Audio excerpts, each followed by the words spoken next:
ਗੁਰੂ ਸਾਹਿਬ ਜੀ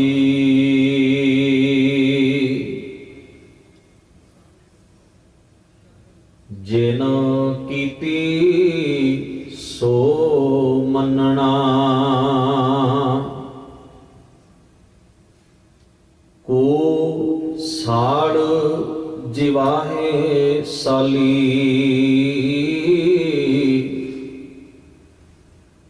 ਧਰਮ ਰਾਏ ਹੈ ਦੇਵਤਾ, ਲੈ ਗੱਲਾਂ ਕਰੇ ਦਲਾਲੀ। ਸਤਿਗੁਰ ਆਖੈ ਸੱਚਾ ਕਰੇ, ਸਾਬਾਦ ਹੋਵੈ ਦਰਹਾਲੀ।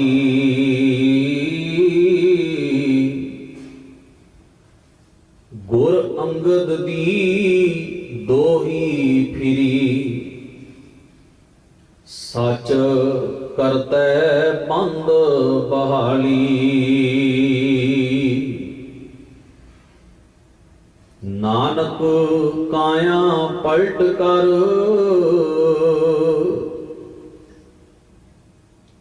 ਮਲ ਤਖਤ ਬੈਠਾ ਸੈ ਡਾਲੀ।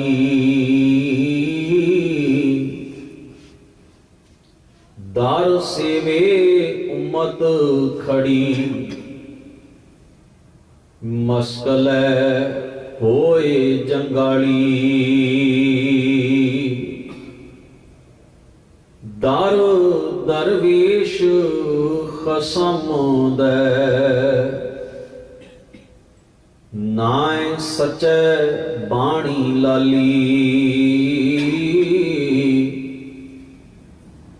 ਬਲਵੰਡ ਖੀਵੀ ਨੇਕ ਜਨ,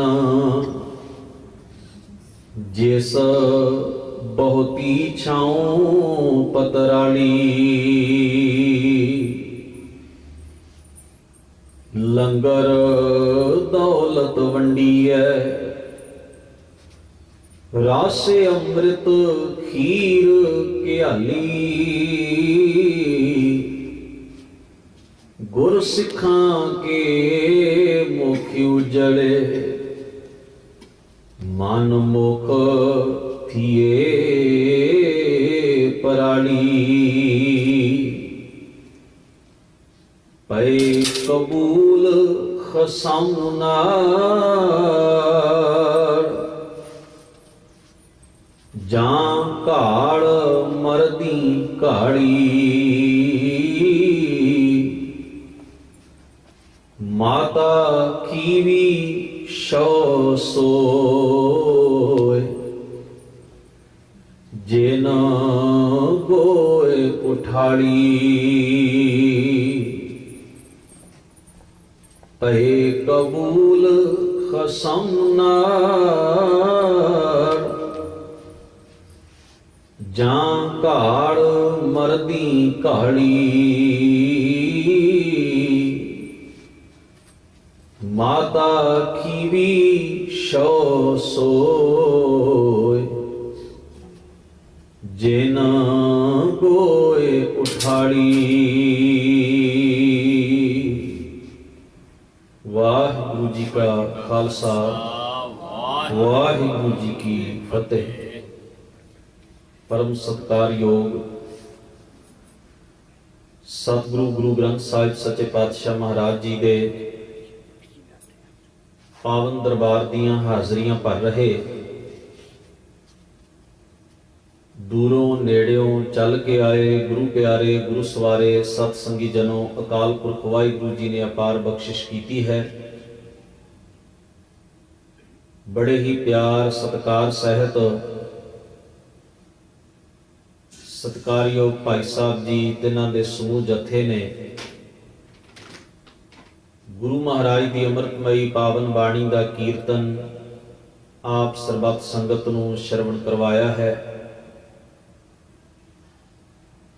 ਧੰਨ ਧੰਨ ਗੁਰੂ ਗ੍ਰੰਥ ਸਾਹਿਬ ਮਹਾਰਾਜ ਸੱਚੇ ਪਾਤਸ਼ਾਹ ਜੀ ਦੀ ਪਾਵਨ ਬਾਣੀ ਵਿੱਚੋਂ ਰਾਮਕਲੀ ਰਾਗ ਦੀ ਤੀਸਰੀ ਵਾਰ ਭਾਈ ਬਲਵੰਡ ਜੀ ਅਤੇ ਭਾਈ ਸੱਤਾ ਜੀ ਦੀ ਉਚਾਰਨ ਕੀਤੀ ਹੋਈ ਜੋ ਧੰਨ ਗੁਰੂ ਗ੍ਰੰਥ ਸਾਹਿਬ ਮਹਾਰਾਜ ਸੱਚੇ ਪਾਤਸ਼ਾਹ ਜੀ ਦੇ ਮੁਬਾਰਕ ਪੰਨਾ ਨੰਬਰ 966 ਉੱਪਰ ਸੁਭਾਈਮਾਨ ਦਰਜ ਹੈ, ਜਿਸ ਦੀ ਲੜੀਵਾਰ ਵਿਚਾਰ ਵਿਆਖਿਆ ਆਪ ਜੀ ਰੋਜ਼ਾਨਾ ਹੀ ਗੁਰੂ ਦਰਬਾਰ ਵਿੱਚ ਹਾਜ਼ਰ ਹੋ ਕੇ ਸ਼ਰਵਣ ਕਰਦੇ ਹੋ। ਤੀਸਰੀ ਪੌੜੀ ਦਾ ਪਾਠ ਆਪ ਜੀ ਨੇ ਹੁਣੇ ਹੀ ਸ਼ਰਵਣ ਕੀਤਾ ਹੈ। ਇਸ ਪੌੜੀ ਦੀ ਅਖੀਰਲੀ ਤੁਕ ਹੈ, ਮਾਤਾ ਖੀਵੀ ਸ਼ਵ ਸੋਏ ਜਿਨ ਗੋਏ ਉਠਾੜੀ। ਕਿਉਂਕਿ ਜੋ ਕੇਂਦਰੀ ਭਾਵ ਹੈ ਕਿਸੇ ਵੀ ਪੌੜੀ ਦਾ ਉਹ ਅਖੀਰਲੀ ਪੰਕਤੀ ਦੇ ਵਿੱਚ ਹੁੰਦਾ ਹੈ। ਔਰ ਢਾਡੀ ਪੁਰਾਤਨ ਰੀਤਾਂ ਨੂੰ ਜਾਣਨ ਵਾਲੇ ਜਿਹੜੇ ਸਨ, ਪੁਰਾਣੀ ਕਲਾ ਦੇ ਨਾਲ ਜੁੜੇ ਹੋਏ, ਉਹ ਜਿਸ ਵੇਲੇ ਕਿਸੇ ਪੌੜੀ ਨੂੰ ਗਾਇਆ ਕਰਦੇ ਸਨ ਤਾਂ ਉਸ ਦੀ ਅਖੀਰਲੀ ਜਿਹੜੀ ਪੰਕਤੀ ਹੁੰਦੀ ਸੀ, ਜਿਹੜੀ ਕਿ ਆਕਾਰ ਵਿੱਚ ਬਾਕੀ ਸਾਰੀਆਂ ਪੰਕਤੀਆਂ ਨਾਲੋਂ ਤਕਰੀਬਨ ਛੋਟੀ ਹੁੰਦੀ ਹੈ, ਉਸ ਨੂੰ ਉਹ ਬਾਰ-ਬਾਰ ਅਸਥਾਈ ਦੇ ਰੂਪ ਦੇ ਵਿੱਚ ਗਾਇਆ ਕਰਦੇ ਸਨ। ਉਹਦੇ ਇਰਦ ਗਿਰਦ ਹੀ ਬਾਕੀ ਸਾਰੀਆਂ ਪੰਕਤੀਆਂ ਜਿਹੜੀਆਂ ਸਨ ਪੌੜੀ ਦੀਆਂ, ਉਹਨਾਂ ਦਾ ਉਹ ਗਾਇਨ ਕੀਤਾ ਕਰਦੇ ਸਨ। ਤੋਂ ਵਾਰਾਂ ਪੁਰਾਣੇ ਸਮੇਂ ਦੇ ਵਿੱਚ ਪੌੜੀਆਂ ਦੇ ਰੂਪ ਵਿੱਚ ਹੀ ਦਰਜ ਸਨ। ਧੰਨ ਗੁਰੂ ਗ੍ਰੰਥ ਸਾਹਿਬ ਮਹਾਰਾਜ ਦੇ ਵਿੱਚ ਜੋ ਵਾਰਾਂ ਨੇ ਉਹਨਾਂ ਦੇ ਨਾਲ ਸ਼ਲੋਕ ਵੀ ਦਰਜ ਕੀਤੇ ਗਏ। ਕੇਵਲ 2 ਵਾਰਾਂ ਐਸੀਆਂ ਹਨ ਜਿਨ੍ਹਾਂ ਨਾਲ ਸ਼ਲੋਕ ਦਰਜ ਨਹੀਂ ਹਨ, ਬਸੰਤ ਕੀ ਵਾਰ ਅਤੇ ਇਹ ਰਾਮਕਲੀ ਕੀ ਵਾਰ, ਰਾਏ ਬਲਵੰਡ ਤਥਾ ਸਤੈ ਡੂਮ ਆਖੀ, ਜਿਸ ਦੀ ਆਪਾਂ ਵਿਚਾਰ ਲੜੀਵਾਰ ਕਰਨ ਦਾ ਯਤਨ ਕਰ ਰਹੇ ਹਾਂ। ਇਸ ਤੀਸਰੀ ਪੌੜੀ ਦਾ ਜੋ ਭਾਵ ਹੈ ਅਖੀਰਲੀ ਪੰਕਤੀ ਦਾ, ਮਾਤਾ ਖੀਵੀ ਸ਼ਵ ਸੋਏ ਜਿਨ ਗੋਏ ਉਠਾੜੀ। ਮਾਤਾ ਖੀਵੀ ਦਾ ਮਾਲਕ ਪਤੀ ਸ਼ਵ ਉਹ ਹੈ ਜਿਸਨੇ ਦੁਨੀਆ ਦੇ ਭਲੇ ਦੀ ਜ਼ਿੰਮੇਵਾਰੀ ਆਪਣੇ ਸਿਰ ਲੈ ਲਈ ਹੈ। ਗੋਏ ਦਾ ਅਰਥ ਹੁੰਦਾ ਹੈ ਖਲਕਤ, ਮਨੁੱਖਤਾ, ਸੰਸਾਰ। ਉਠਾੜੀ ਦਾ ਅਰਥ ਹੈ ਜਿਸਨੇ ਇਹ ਪੰਡ, ਇਹ ਜ਼ਿੰਮੇਵਾਰੀ ਆਪਣੇ ਸਿਰ ਉੱਤੇ ਲੈ ਲਈ ਹੈ। ਭਾਵ ਜਿਸਨੇ ਸਤਿਗੁਰੂ ਗੁਰੂ ਨਾਨਕ ਸਾਹਿਬ ਸੱਚੇ ਪਾਤਸ਼ਾਹ ਮਹਾਰਾਜ ਦੇ ਸਨਮੁਖ ਸੇਵਾ ਕਮਾ ਕੇ ਗੁਰੂ ਪਾਤਸ਼ਾਹ ਜੀ ਦੀ ਬਖਸ਼ਿਸ਼ ਕੀਤੀ ਹੋਈ ਇਸ ਦਾਤ ਨੂੰ ਸੰਭਾਲ ਲਿਆ, ਤੇ ਜਿਹੜੀ ਜ਼ਿੰਮੇਵਾਰੀ ਧੰਨ ਗੁਰੂ ਨਾਨਕ ਮਹਾਰਾਜ ਜੀ ਨਿਭਾ ਰਹੇ ਸਨ, ਉਸ ਜ਼ਿੰਮੇਵਾਰੀ ਨੂੰ ਧੰਨ ਗੁਰੂ ਅੰਗਦ ਸਾਹਿਬ ਮਹਾਰਾਜ ਸੱਚੇ ਪਾਤਸ਼ਾਹ ਜੀ ਨੇ ਉਹ ਜ਼ਿੰਮਾ ਜਿਹੜਾ ਸੀ ਉਹ ਆਪਣੇ ਸਿਰ ਲੈ ਲਿਆ। ਇਸ ਤੋਂ ਪਿਛਲੀ ਜਿਹੜੀ ਦੂਸਰੀ ਪੌੜੀ ਦਾ ਪਾਠ ਵਿਚਾਰ ਆਪ ਜੀ ਨੇ ਸ਼ਰਵਣ ਕੀਤਾ ਹੈ, ਉਸ ਵਿੱਚ ਇਸ ਗੱਲ ਦਾ ਜ਼ਿਕਰ ਸੀ, ਕੌਣ ਹਾਰੇ ਕਿਨੂੰ ਵਟੀਐ, ਕਿਸ ਨੇ ਇਹ ਖੇਡ ਜਿੱਤੀ ਹੈ ਤੇ ਕੌਣ ਆਪਣੀ ਜੀਵਨ ਦੀ ਬਾਜ਼ੀ ਹਾਰ ਗਿਆ ਹੈ। ਉੱਥੇ 2 ਧਿਰਾਂ ਦੀ ਤੁਲਨਾ ਕਰ ਦਿੱਤੀ ਸੀ। ਉਹਦਾ ਕੁਝ ਜ਼ਿਕਰ ਜਿਹੜਾ ਹੈ ਇਸ ਤੀਸਰੀ ਪੌੜੀ ਦੇ ਵਿੱਚ ਵੀ ਦਰਜ ਹੈ। ਉਸ ਵਿੱਚ ਇਸ ਗੱਲ ਦਾ ਜ਼ਿਕਰ ਸੀ, ਪੁੱਤਰੀ ਕੌਲ ਨਾ ਪਾਲਿਓ ਕਰ ਪੀਰੋਂ ਕੰਨ ਮੁਰਟੀਐ। ਹੁਣ ਗੌਰ ਕਰਨਾ, ਜੇ ਅਸੀਂ ਬਾਣੀ ਦੇ ਕਿਸੇ ਵੀ ਲਫ਼ਜ਼ ਦਾ ਉਚਾਰਨ, ਸੇਧ ਦਾ ਧਿਆਨ ਨਹੀਂ ਰੱਖਾਂਗੇ ਤਾਂ ਪੁੱਤਰੀ ਦੀ ਜਗ੍ਹਾ ਤੇ ਜੇ ਬਿੰਦੀ ਦਾ ਉਚਾਰਨ ਨਹੀਂ ਹੋਏਗਾ ਤੇ ਪੁੱਤਰੀ ਬਣੇਗਾ, ਜੋ ਕਿ ਇਤਿਹਾਸਕ ਤੌਰ ਉੱਤੇ ਗਲਤੀ ਹੋ ਜਾਏਗੀ ਕਿ ਗੁਰੂ ਨਾਨਕ ਮਹਾਰਾਜ ਜੀ ਦੇ ਤਾਂ 2 ਪੁੱਤਰ ਹੀ ਸਨ, ਪੁੱਤਰੀ ਤਾਂ ਕੋਈ ਨਹੀਂ। ਤੋ ਇਸ ਦੀ ਉਚਾਰਨ ਜੋ ਸੇਧ ਹੈ ਵਿਦਵਾਨਾਂ ਵੱਲੋਂ ਉਹ ਹੈ ਪੁੱਤਰੀ। ਪੁੱਤਰਾਂ ਨੇ ਬਹੁ ਗਿਣਤੀਵਾਚਕ ਹੋ ਗਿਆ। ਅਗਰ ਇਸ ਨੂੰ ਬਿੰਦੀ ਨਾਲ ਉਚਾਰਨ ਨਹੀਂ ਕੀਤਾ ਜਾਏਗਾ, ਜਿਵੇਂ ਅਸੀਂ ਕਿ ਜ਼ਿੱਦ ਕਰ ਲੈਂਦੇ ਹਾਂ ਵੀ ਜਿਵੇਂ ਲਿਖਿਆ ਹੈ ਉਵੇਂ ਹੀ ਪੜ੍ਹਨਾ ਹੈ। ਹੁਣ ਤੁਸੀਂ ਧਿਆਨ ਦਿਓ, ਥਾਪਿਆ ਨਾ ਜਾਏ, ਕੀਤਾ ਨਾ ਹੋਏ, ਕੇਵਲ ਨੰਨਾ ਲਿਖਿਆ ਹੋਇਆ, ਨਾ ਉਹਦੇ ਨਾਲ ਕੋਈ ਕੰਨਾ ਹੈ ਨਾ ਮਾਤਰਾ ਹੈ। ਇਹ ਲਿਖਣ ਢੰਗ ਹੈ ਗੁਰੂ ਪਾਤਸ਼ਾਹ ਦਾ ਬਾਣੀ ਦੇ ਵਿੱਚ। ਪਰ ਤੁਸੀਂ ਉਸ ਨੂੰ ਜਿਸ ਵੇਲੇ ਪੜ੍ਹਦੇ ਹੋ, ਥਾਪਿਆ ਨਾ ਜਾਏ, ਕੀਤਾ ਨਾ ਹੋਏ, ਤਾਂ ਉਹ ਆਵਾਜ਼ ਨਾ ਦੀ ਹੀ ਦਿੰਦਾ ਹੈ ਵੀ ਨਹੀਂ, ਕੱਲਾ ਨੰਨਾ ਹੈ, ਆਵਾਜ਼ ਨਾ ਦੀ ਦੇਗਾ, ਜਿਵੇਂ ਤੁਸੀਂ ਕੰਨਾ ਲਾ ਕੇ ਉਸ ਦਾ ਉਚਾਰਨ ਕਰ ਦਿੰਦੇ ਹੋ। ਗੁਰੂ ਮਹਾਰਾਜ ਦੀ ਪਾਵਨ ਬਾਣੀ ਦੇ ਵਿੱਚ ਐਸੇ ਬਹੁਤ ਸਾਰੇ ਭੇਦ ਭੇਦ ਜਿਹੜੇ ਹਨ ਉਹ ਸਮਝਣ ਵਾਲੇ ਹਨ ਕਿ ਗੁਰਬਾਣੀ ਦਾ ਉਚਾਰਨ ਕਰਨਾ ਇਹ ਇਸ ਵਾਸਤੇ ਹੈ ਕਿ ਅਰਥਾਂ ਦੀ ਸਹੀ ਸਮਝ ਸਾਨੂੰ ਪੈ ਸਕੇ। ਇਹ ਕੋਈ ਵਾਧਾ ਘਾਟਾ ਨਹੀਂ ਹੈ, ਸਕ੍ਰਿਪਟ ਵਿੱਚ ਕੋਈ ਵਾਧਾ ਘਾਟਾ ਨਹੀਂ ਹੋਏਗਾ, ਪਰ ਉਚਾਰਨ ਕਰਨ ਲੱਗਿਆਂ ਸ਼ਬਦ ਦੇ ਮੂਲ ਨੂੰ ਸਨਮੁਖ ਰੱਖਿਆ ਜਾਂਦਾ ਹੈ ਤਾਂ ਕਿ ਉਸ ਦਾ ਸਹੀ ਅਰਥ ਜਿਹੜਾ ਹੈ ਉਹ ਸਾਡੀ ਪਕੜ ਵਿੱਚ ਆਉਂਦਾ ਰਹੇ। ਜਿਉਂ-ਜਿਉਂ ਅਸੀਂ ਪਾਠ ਕਰੀਏ ਨਾਲ ਅਰਥ ਭਾਵ ਵੀ ਸਾਨੂੰ ਸਮਝ ਵਿੱਚ ਆਏ ਤੇ ਸੁਣਨ ਵਾਲੇ ਨੂੰ ਵੀ ਸਮਝ ਵਿੱਚ ਆਏ ਕਿ ਕੀ ਕਿਹਾ ਜਾ ਰਿਹਾ ਹੈ। ਇਸ ਵਾਸਤੇ ਵਿਦਵਾਨਾਂ ਨੇ ਸ਼ਬਦਾਂ ਦੇ ਮੂਲ ਭਾਵ ਸਾਡੇ ਸਾਹਮਣੇ ਰੱਖ ਕੇ ਇਹ ਗੱਲਾਂ ਸਾਨੂੰ ਦੱਸੀਆਂ ਕਿ ਇਹ ਸ਼ਬਦ ਦਾ ਉਚਾਰਨ ਇਵੇਂ ਹੋਣਾ ਹੈ, ਇਸ ਸ਼ਬਦ ਨੂੰ ਇਵੇਂ ਉਚਾਰਨ ਕਰਨਾ ਹੈ। ਤੋ ਸਤਿਗੁਰੂ ਸੱਚੇ ਪਾਤਸ਼ਾਹ ਮਹਾਰਾਜ ਦੀ ਪਵਿੱਤਰ ਬਾਣੀ ਦੇ ਵਿੱਚ ਇਹ ਜੋ ਪੰਕਤੀ ਹੈ, ਪੁੱਤਰੀ ਕੌਲ ਨਾ ਪਾਲਿਓ, ਕੌਲ ਦਾ ਅਰਥ ਹੁੰਦਾ ਹੈ ਬਚਨ, ਬਚਨ ਨਹੀਂ ਪਾਲਿਆ। ਹੁਣ ਉਹ ਪੁੱਤਰਾਂ ਦਾ ਜ਼ਿਕਰ ਹੈ ਬਾਬਾ ਸ੍ਰੀ ਚੰਦ ਜੀ ਦੇ ਪਰਥਾਏ, ਬਾਬਾ ਲਖਮੀ ਦਾਸ ਜੀ ਦੇ ਪਰਥਾਏ, ਤੇ ਤੁਲਨਾ ਕਿਹਦੇ ਨਾਲ ਹੋ ਰਹੀ ਹੈ? ਇੱਕ ਗੱਲ ਨੂੰ ਅਸੀਂ ਸਮਝਣਾ ਹੈ, ਪ੍ਰਕਰਣ ਦੇ ਮੁਤਾਬਕ ਹੀ ਗੱਲ ਚੱਲੇ। ਪ੍ਰਕਰਣ ਇਹ ਗੱਲ ਕਹਿ ਰਿਹਾ ਹੈ ਕਿ ਜਿਸ ਤਰ੍ਹਾਂ ਦੀ ਘਾਲਣਾ ਤੇ ਕਮਾਈ ਭਾਈ ਲਹਿਣਾ ਜੀ ਨੇ ਕੀਤੀ ਹੈ, ਉਸ ਤਰ੍ਹਾਂ ਦੀ ਘਾਲਣਾ ਤੇ ਕਮਾਈ ਗੁਰੂ ਸਾਹਿਬਾਨ ਦੇ ਆਪਣੇ ਪੁੱਤਰ ਨਹੀਂ ਕਰ ਸਕੇ। ਦੋਵਾਂ ਧਿਰਾਂ ਦੀ ਤੁਲਨਾ ਹੋ ਰਹੀ ਹੈ ਔਰ ਇਸ ਤੁਲਨਾ ਦੇ ਵਿੱਚੋਂ ਹੀ ਉਹ ਇਸ ਗੱਲ ਦਾ ਜ਼ਿਕਰ ਕਰ ਰਹੇ ਹਨ। ਹੁਣ ਸਾਡੇ ਲਈ ਇਹ ਜਾਣਨਾ ਬੜਾ ਜ਼ਰੂਰੀ ਹੈ ਕਿ ਉਚੇਚੇ ਤੌਰ ਤੇ ਸਪੈਸ਼ਲੀ ਗੁਰੂ ਨਾਨਕ ਮਹਾਰਾਜ ਦੇ ਦੋ ਪੁੱਤਰਾਂ ਦਾ ਹੀ ਜ਼ਿਕਰ ਕਿਉਂ ਕੀਤਾ ਗਿਆ? ਕੀ ਤੁਕ ਬਣਦੀ ਸੀ ਉਹਨਾਂ ਦਾ ਜ਼ਿਕਰ ਕਰਨ ਦੀ? ਕੀ ਲੋੜ ਸੀ? ਸਿੱਧਾ ਵੀ ਤੇ ਕਿਹਾ ਜਾ ਸਕਦਾ ਹੈ ਕਿ ਭਾਈ ਲਹਿਣੇ ਨੇ ਆ ਘਾਲਣਾ ਕੀਤੀ, ਸੇਵਾ ਕਮਾਈ, ਗੁਰੂ ਮਹਾਰਾਜ ਉਸ ਉਤੇ ਖੁਸ਼, ਉਹਦੀ ਘਾਲ ਥਾਂ ਪਾਈ ਤੇ ਉਸ ਨੂੰ ਇਹ ਮਰਤਬਾ, ਇਹ ਉੱਚੀ ਜਗ੍ਹਾ, ਇਹ ਰੁਤਬਾ, ਇਹ ਜ਼ਿੰਮੇਵਾਰੀ ਬਖਸ਼ ਦਿੱਤੀ। ਪੁੱਤਰਾਂ ਨਾਲ ਤੁਲਨਾ ਕਿਉਂ ਕੀਤੀ ਗਈ? ਇਸ ਗੱਲ ਦਾ ਜ਼ਿਕਰ ਅਹਿਮ ਹੈ। ਸ਼ਾਇਦ ਸਾਨੂੰ ਇਸ ਗੱਲ ਦਾ ਪਾਠ ਪੜਾਉਣਾ ਚਾਹੁੰਦੀ ਹੈ ਗੁਰੂ ਕੀ ਪਾਵਨ ਬਾਣੀ, ਇਸ ਕਰਕੇ ਗੱਲਾਂ ਵਿੱਚ ਦਰਜ ਕੀਤੀਆਂ ਨੇ। ਇੱਕ ਤਾਂ ਸਾਨੂੰ ਇਸ ਪੱਖ ਦਾ ਸਹੀ ਗਿਆਨ ਹੋ ਜਾਏ ਕਿ ਜਿਹੜੀ ਝੁੱਲੇ ਸੋ ਛਾਤਨ ਨਿਰੰਜਨੀ ਮਲ ਤਖਤ ਬੈਠਾ ਗੁਰ ਹਟਿਆ ਹੈ, ਇਹ ਕੋਈ ਦੁਨਿਆਵੀ ਪ੍ਰਭਤਾ ਦੀ ਚੀਜ਼ ਨਹੀਂ। ਸਿੱਖੀ ਜਿਹੜੀ ਹੈ ਜਾਂ ਗੁਰਮਤਿ ਹੈ, ਜੋ ਜ਼ਿੰਮੇਵਾਰੀ ਗੁਰੂ ਨਾਨਕ ਮਹਾਰਾਜ, ਗੁਰੂ ਅੰਗਦ ਸਾਹਿਬ ਨੂੰ, ਗੁਰੂ ਅੰਗਦ ਸਾਹਿਬ, ਗੁਰੂ ਅਮਰਦਾਸ ਸਾਹਿਬ, ਇਸ ਤਰ੍ਹਾਂ ਇਹ ਨਿਰੰਤਰ ਜਿਹੜੀ ਚੱਲ ਰਹੀ ਹੈ, ਇਹ ਕੋਈ ਸੰਸਾਰੀ ਪ੍ਰਭਤਾ ਦੀ ਚੀਜ਼ ਨਹੀਂ। ਇੱਕ ਤਾਂ ਇਹ ਗੱਲ ਸਮਝ ਲੈਣਾ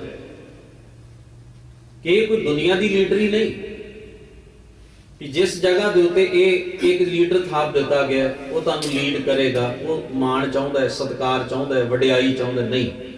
ਉਹਦੇ ਸਿਰ ਉੱਤੇ ਇੱਕ ਜ਼ਿੰਮੇਵਾਰੀ ਹੈ। ਜਿਵੇਂ ਕਿ ਇਸ ਪੰਕਤੀ 'ਚ ਕਿਹਾ ਗਿਆ, ਮਾਤਾ ਕੀਵੀ ਸ਼ੌ ਸੋਏ ਜਿਨ ਗੋਏ ਉਠਾੜੀ। ਗੁਰਤਾ ਗੱਦੀ ਇੱਕ ਜ਼ਿੰਮੇਵਾਰੀ ਹੈ, ਇੱਕ ਮਿਸ਼ਨ ਦੀ ਪੂਰਤੀ ਵਾਸਤੇ। ਉਸ ਨੂੰ ਦੁਨਿਆਵੀ ਰੁਤਬੇ ਨਾਲ ਤੁਲਨਾ ਨਾ ਕਰਨਾ, ਨਹੀਂ ਤੇ ਗੱਲ ਨਹੀਂ ਬਣੇਗੀ। ਪਹਿਲੀ ਤਾਂ ਗੱਲ ਇਹ। ਤੇ ਜਦੋਂ ਉਹ ਐਸਾ ਕੋਈ ਰੁਤਬਾ ਹੀ ਨਹੀਂ ਸੰਸਾਰ ਦਾ ਜਿੱਥੇ ਦੁਨੀਆ ਦੀ ਵਡਿਆਈ, ਪ੍ਰਭਤਾ, ਸੁੱਖ, ਸਹੂਲਤਾਂ, ਮਾਣ, ਸਨਮਾਨ ਮੁੱਖ ਹੋਵੇ, ਤਾਂ ਫਿਰ ਇਸ ਤੋਂ ਅਗਲੀ ਜਿਹੜੀ ਖੇਡ ਹੈ ਉਹ ਇਹ ਹੈ ਕਿ ਇਸ ਜਗ੍ਹਾ ਤੇ ਪਰਿਵਾਰਵਾਦ ਦਾ ਧਿਆਨ ਦੇਣਾ। ਪਰਿਵਾਰਵਾਦ ਦਾ ਕੋਈ ਮਤਲਬ ਨਹੀਂ।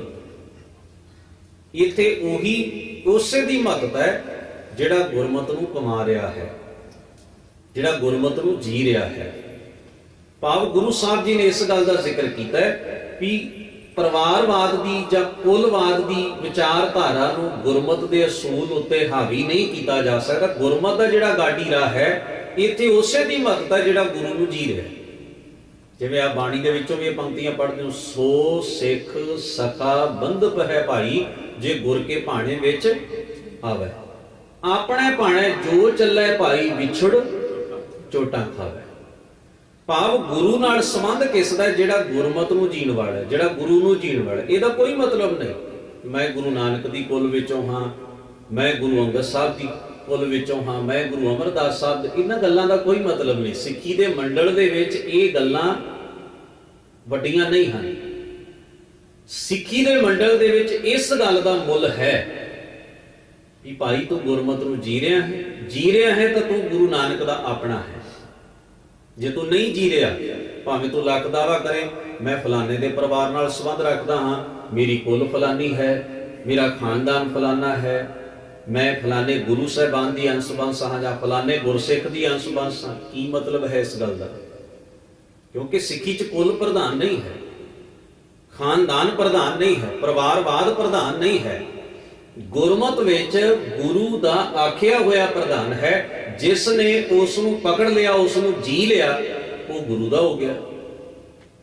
ਭਾਵ ਇਸ ਜਗ੍ਹਾ ਦੇ ਉੱਤੇ ਸਾਡਾ ਤਾਲੁਕ ਜਿਹੜਾ ਹੈ ਨਾ, ਸੰਬੰਧ ਜਿਹੜਾ ਹੈ, ਉਹ ਗੁਰੂ ਦੀ ਮੱਤ ਨਾਲ ਜੁੜਦਾ ਹੈ, ਪਰਿਵਾਰ ਕਰਕੇ ਨਹੀਂ ਜੁੜਦਾ। ਗੌਰ ਕਰੋ। ਇਸ ਵਾਸਤੇ ਭਾਈ ਸਾਹਿਬ ਭਾਈ ਗੁਰਦਾਸ ਜੀ ਨੇ ਵੀ ਇਸ ਗੱਲ ਦਾ, ਕਿਉਂਕਿ ਜਿੱਥੇ ਜ਼ਿਕਰ ਆਇਆ ਸੀ ਨਾ, ਉੱਥੇ ਉਹਨਾਂ ਨੇ ਪਰਿਵਾਰਵਾਦ ਦੀ ਜਿਹੜੀ ਗੱਲ ਸੀ ਵੀ ਜਿਵੇਂ ਉਹਨਾਂ ਨੂੰ ਲੱਗਦਾ ਕਿ ਕਿਧਰੇ ਐਸਾ ਨਾ ਹੋਵੇ ਵੀ ਇਹ ਚੀਜ਼ਾਂ ਹਾਵੀ ਹੋ ਜਾਣ ਸਿੱਖੀ ਦੇ ਵਿੱਚ, ਉਹਨਾਂ ਨੇ ਵੀ ਇਸ ਗੱਲ ਦੀ ਵਿਆਖਿਆ ਕਰਨੀ ਜ਼ਰੂਰੀ ਸਮਝੀ ਤੇ ਲਿਖਿਆ ਬਾਲ ਜਤੀ ਸ੍ਰੀ ਚੰਦ ਹੈ। ਵੀ ਬਾਬਾ ਸ੍ਰੀ ਚੰਦ ਜਿਹੜਾ ਹੈ ਬਾਲ ਜਤੀ ਸ੍ਰੀ ਚੰਦ ਹੈ। ਔਰ ਅੱਗੇ ਲਿਖਿਆ ਬਾ ਬਾਣੇ ਦੇਹੁਰਾ ਬਣਾਇਆ, ਲਖਮੀ ਦਾਸੋਂ ਧਰਮ ਚੰਦ ਪੋਤਾ ਹੋਏ ਕੇ ਆਪ ਗਣਾਇਆ। ਉਹਨਾਂ ਨੇ ਸਾਰੇ ਗੁਰੂ ਸਾਹਿਬਾਨ ਦੇ ਖਾਨਦਾਨ ਦੇ ਨਾਲ ਸੰਬੰਧ ਰੱਖਣ ਵਾਲੇ ਕੁਝ ਐਸੀਆਂ ਸ਼ਖਸੀਅਤਾਂ, ਪਰਸਨੈਲਿਟੀਆਂ ਦਾ ਜ਼ਿਕਰ ਕੀਤਾ, ਜਿੱਥੇ ਉਹਨਾਂ ਨੇ ਇਸ ਗੱਲ ਦਾ ਖਾਸ ਤੌਰ ਤੇ ਜ਼ਿਕਰ ਕੀਤਾ ਵੀ ਭਾਈ ਇਹਨਾਂ ਗੱਲਾਂ ਦੀ ਕੋਈ ਮਹੱਤਤਾ ਨਹੀਂ ਸੀ, ਇਹਨਾਂ ਦੇ ਜੀਵਨ 'ਚ ਵੀ ਥਿੜਕਣ ਸੀ। ਉਵੇਂ ਇਹ ਨਹੀਂ ਜੀ ਸਕੇ ਜਿਵੇਂ ਗੁਰੂ ਦਾ ਸਿੱਖ ਜੀ ਗਿਆ। ਤੁਲਨਾ ਕੀਤੀ ਹੈ, ਕੋਈ ਨਿੰਦਾ ਨਹੀਂ ਕੀਤੀ, ਕੋਈ ਉਹਨਾਂ ਨੂੰ ਕੋਈ ਨੀਵਾਂ ਨਹੀਂ ਵਿਖਾਇਆ, ਬਲਕਿ ਇੱਕ ਤੁਲਨਾ ਕਰ ਦਿੱਤੀ ਹੈ ਵੀ ਇਸ ਗੱਲ ਦਾ ਅਹਿਸਾਸ ਰਵੇ ਸਿੱਖ ਦੇ ਮਨ ਅੰਦਰ ਵੀ ਜਿਹੜਾ ਗੁਰਮਤ ਦਾ ਮਾਰਗ ਹੈ, ਇੱਕ ਤਾਂ ਗੁਰਤਾ ਗੱਦੀ ਦੁਨੀਆ ਦੀ ਪ੍ਰਭਤਾ ਤੇ ਵਡਿਆਈ ਦੀ ਚੀਜ਼ ਨਹੀਂ, ਦੂਸਰੀ ਸਿੱਖੀ ਦੇ ਇਸ ਮਾਰਗ ਦੇ ਉੱਤੇ ਪਰਿਵਾਰਵਾਦ, ਕੁਲਵਾਦ, ਖਾਨਦਾਨਵਾਦ ਦਾ ਪ੍ਰਭਾਵ ਜਿਹੜਾ ਹੈ ਉਹ ਬਿਲਕੁਲ ਨਹੀਂ। ਇੱਥੇ ਤਾਂ ਗੁਰਮਤ ਨੂੰ ਜੀਣ ਦੀ ਗੱਲ ਹੈ। ਜਿਹੜਾ ਵੀ ਜੀ ਲਏਗਾ ਉਹ ਗੁਰੂ ਦੇ ਨੇੜੇ ਹੋ ਜਾਏ। ਇਸ ਕਰਕੇ ਬਾਣੀ 'ਚ ਹਜ਼ੂਰ ਨੇ ਕੀ ਆਖਿਆ, ਜਨ ਨਾਨਕ ਕੇ ਗੁਰ ਸਿੱਖ ਪੁੱਤੋ, ਹਰ ਜਪਿਓ ਹਰ ਨਿਸਤਾਰੇ। ਗੁਰਸਿੱਖਾਂ ਨੂੰ ਪੁੱਤਰ ਆਖਿਆ, ਗੁਰਸਿੱਖਾਂ ਨੂੰ ਪੁੱਤਰ। ਇਸ ਵਾਸਤੇ ਇਹ ਗੱਲਾਂ ਜਿਹੜੀਆਂ ਨੇ ਧੰਨ ਗੁਰੂ ਗ੍ਰੰਥ ਸਾਹਿਬ ਮਹਾਰਾਜ ਦੀ ਪਾਵਨ ਬਾਣੀ ਦੇ ਵਿੱਚ ਸਾਨੂੰ ਦ੍ਰਿੜ ਕਰਵਾ ਦਿੱਤੀਆਂ ਗਈਆਂ ਨੇ। ਬਾਣੀ ਦਾ ਪਾਠ ਕਰਦੇ ਆ, ਬਾਣੀ ਦੀ ਵਿਚਾਰ ਕਰਦੇ ਆ, ਅਸੀਂ ਇਹਨਾਂ ਗੱਲਾਂ ਨੂੰ ਜ਼ਰੂਰ ਆਪਣੀ ਸੁਰਤ ਵਿੱਚ ਰੱਖਣਾ ਹੈ ਵੀ ਗੁਰਮਤ ਦੇ ਇਹ ਜਿਹੜੇ ਮੁੱਢਲੇ ਅਸੂਲ ਤੇ ਨਿਯਮ ਹਨ, ਇਹ ਨਹੀਂ ਟੁੱਟਣੇ ਚਾਹੀਦੇ। ਪਰ ਖਿਮਾ ਕਰਨਾ, ਅਸੀਂ ਅੱਜ ਵੀ ਉਹ ਸਿੱਖੀ ਨੂੰ ਪਰਿਵਾਰਵਾਦ ਦੇ ਰਾਹੀਂ ਵੇਖਣ ਦੀ ਕੋਸ਼ਿਸ਼ ਕਰਦੇ ਹਾਂ। ਇਹ ਫਲਾਣੇ ਦੀ ਕੁਲ ਵਿੱਚੋਂ ਹੈ, ਫਲਾਣੇ ਦੇ ਖਾਨਦਾਨ, ਇਸ ਕਰਕੇ ਪੂਜਣਯੋਗ ਹੈ। ਕਿਉਂ ਪੂਜਣਯੋਗ ਹੈ? ਰਿਸਪੈਕਟ, ਸਤਿਕਾਰ ਗੁਰਮਤ ਵਿੱਚ ਸਾਰਿਆਂ ਦਾ ਇੱਕੋ ਜਿਹਾ। ਧਿਆਨ ਦੇਣਾ ਇਸ ਗੱਲ ਦਾ। ਜ਼ਿੰਮੇਵਾਰੀ ਹਰ ਇੱਕ ਦੀ ਅਲੱਗ-ਅਲੱਗ ਹੋ ਸਕਦੀ ਹੈ, ਪਰ ਰਿਸਪੈਕਟ ਅਲੱਗ-ਅਲੱਗ ਨਹੀਂ ਹੋ ਸਕਦੀ। ਉਹ ਸਾਰਿਆਂ ਦੀ ਇੱਕੋ ਜਿਹੀ ਹੈ। ਕੋਈ ਛੋਟਾ ਹੈ, ਕੋਈ ਵੱਡਾ ਹੈ, ਕੋਈ ਅੱਜ ਸਿੱਖੀ ਦੇ ਦਾਇਰੇ 'ਚ ਆਇਆ, ਕੋਈ ਪਹਿਲੋਂ ਦਾ ਆਇਆ, ਕੋਈ ਖਾਨਦਾਨ ਅੱਜ ਆਏ ਨੇ, ਕੋਈ ਪਹਿਲੋਂ ਦੇ। ਸਤਿਕਾਰ ਦੇ ਵਿੱਚ ਕੋਈ ਅੰਤਰ ਨਹੀਂ ਹੋਵੇ, ਸਤਿਕਾਰ ਸਾਰਿਆਂ ਦਾ ਇੱਕੋ ਜਿਹਾ ਹੋਏਗਾ। ਪਰ ਜਦੋਂ ਸਾਡੇ ਦਿਮਾਗ ਵਿੱਚ ਇਹ ਗੱਲ ਆਉਂਦੀ ਹੈ ਤਾਂ ਇਸ ਕਰਕੇ ਸਤਿਕਾਰਯੋਗ ਹੈ ਕਿਉਂਕਿ ਇਹ ਫਲਾਣੇ ਮਹਾਨ ਪੁਰਖ ਦੀ ਕੁਲ ਨਾਲ ਸੰਬੰਧ ਰੱਖਦਾ ਹੈ। ਭਾਵੇਂ ਉਹ ਗੁਰਮਤ ਨੂੰ ਨਾ ਹੀ ਜੀ ਰਿਹਾ ਹੋਵੇ, ਇਹਦਾ ਕੋਈ ਮਤਲਬ, ਕੋਈ ਮੁੱਲ ਨਹੀਂ ਰਹਿ ਜਾਂਦਾ। ਇਸ ਗੱਲ ਵੱਲ ਕੋਈ ਧਿਆਨ ਨਹੀਂ ਦਿੰਦਾ ਵੀ ਇਹ ਉਸ ਤਰ੍ਹਾਂ ਗੁਰਮਤ ਨੂੰ ਜੀ ਰਿਹਾ ਜਿਸ ਤਰ੍ਹਾਂ ਦਾ ਗੁਰੂ ਨੇ ਹੁਕਮ ਸਿੱਖਾਂ ਨੂੰ ਕੀਤਾ।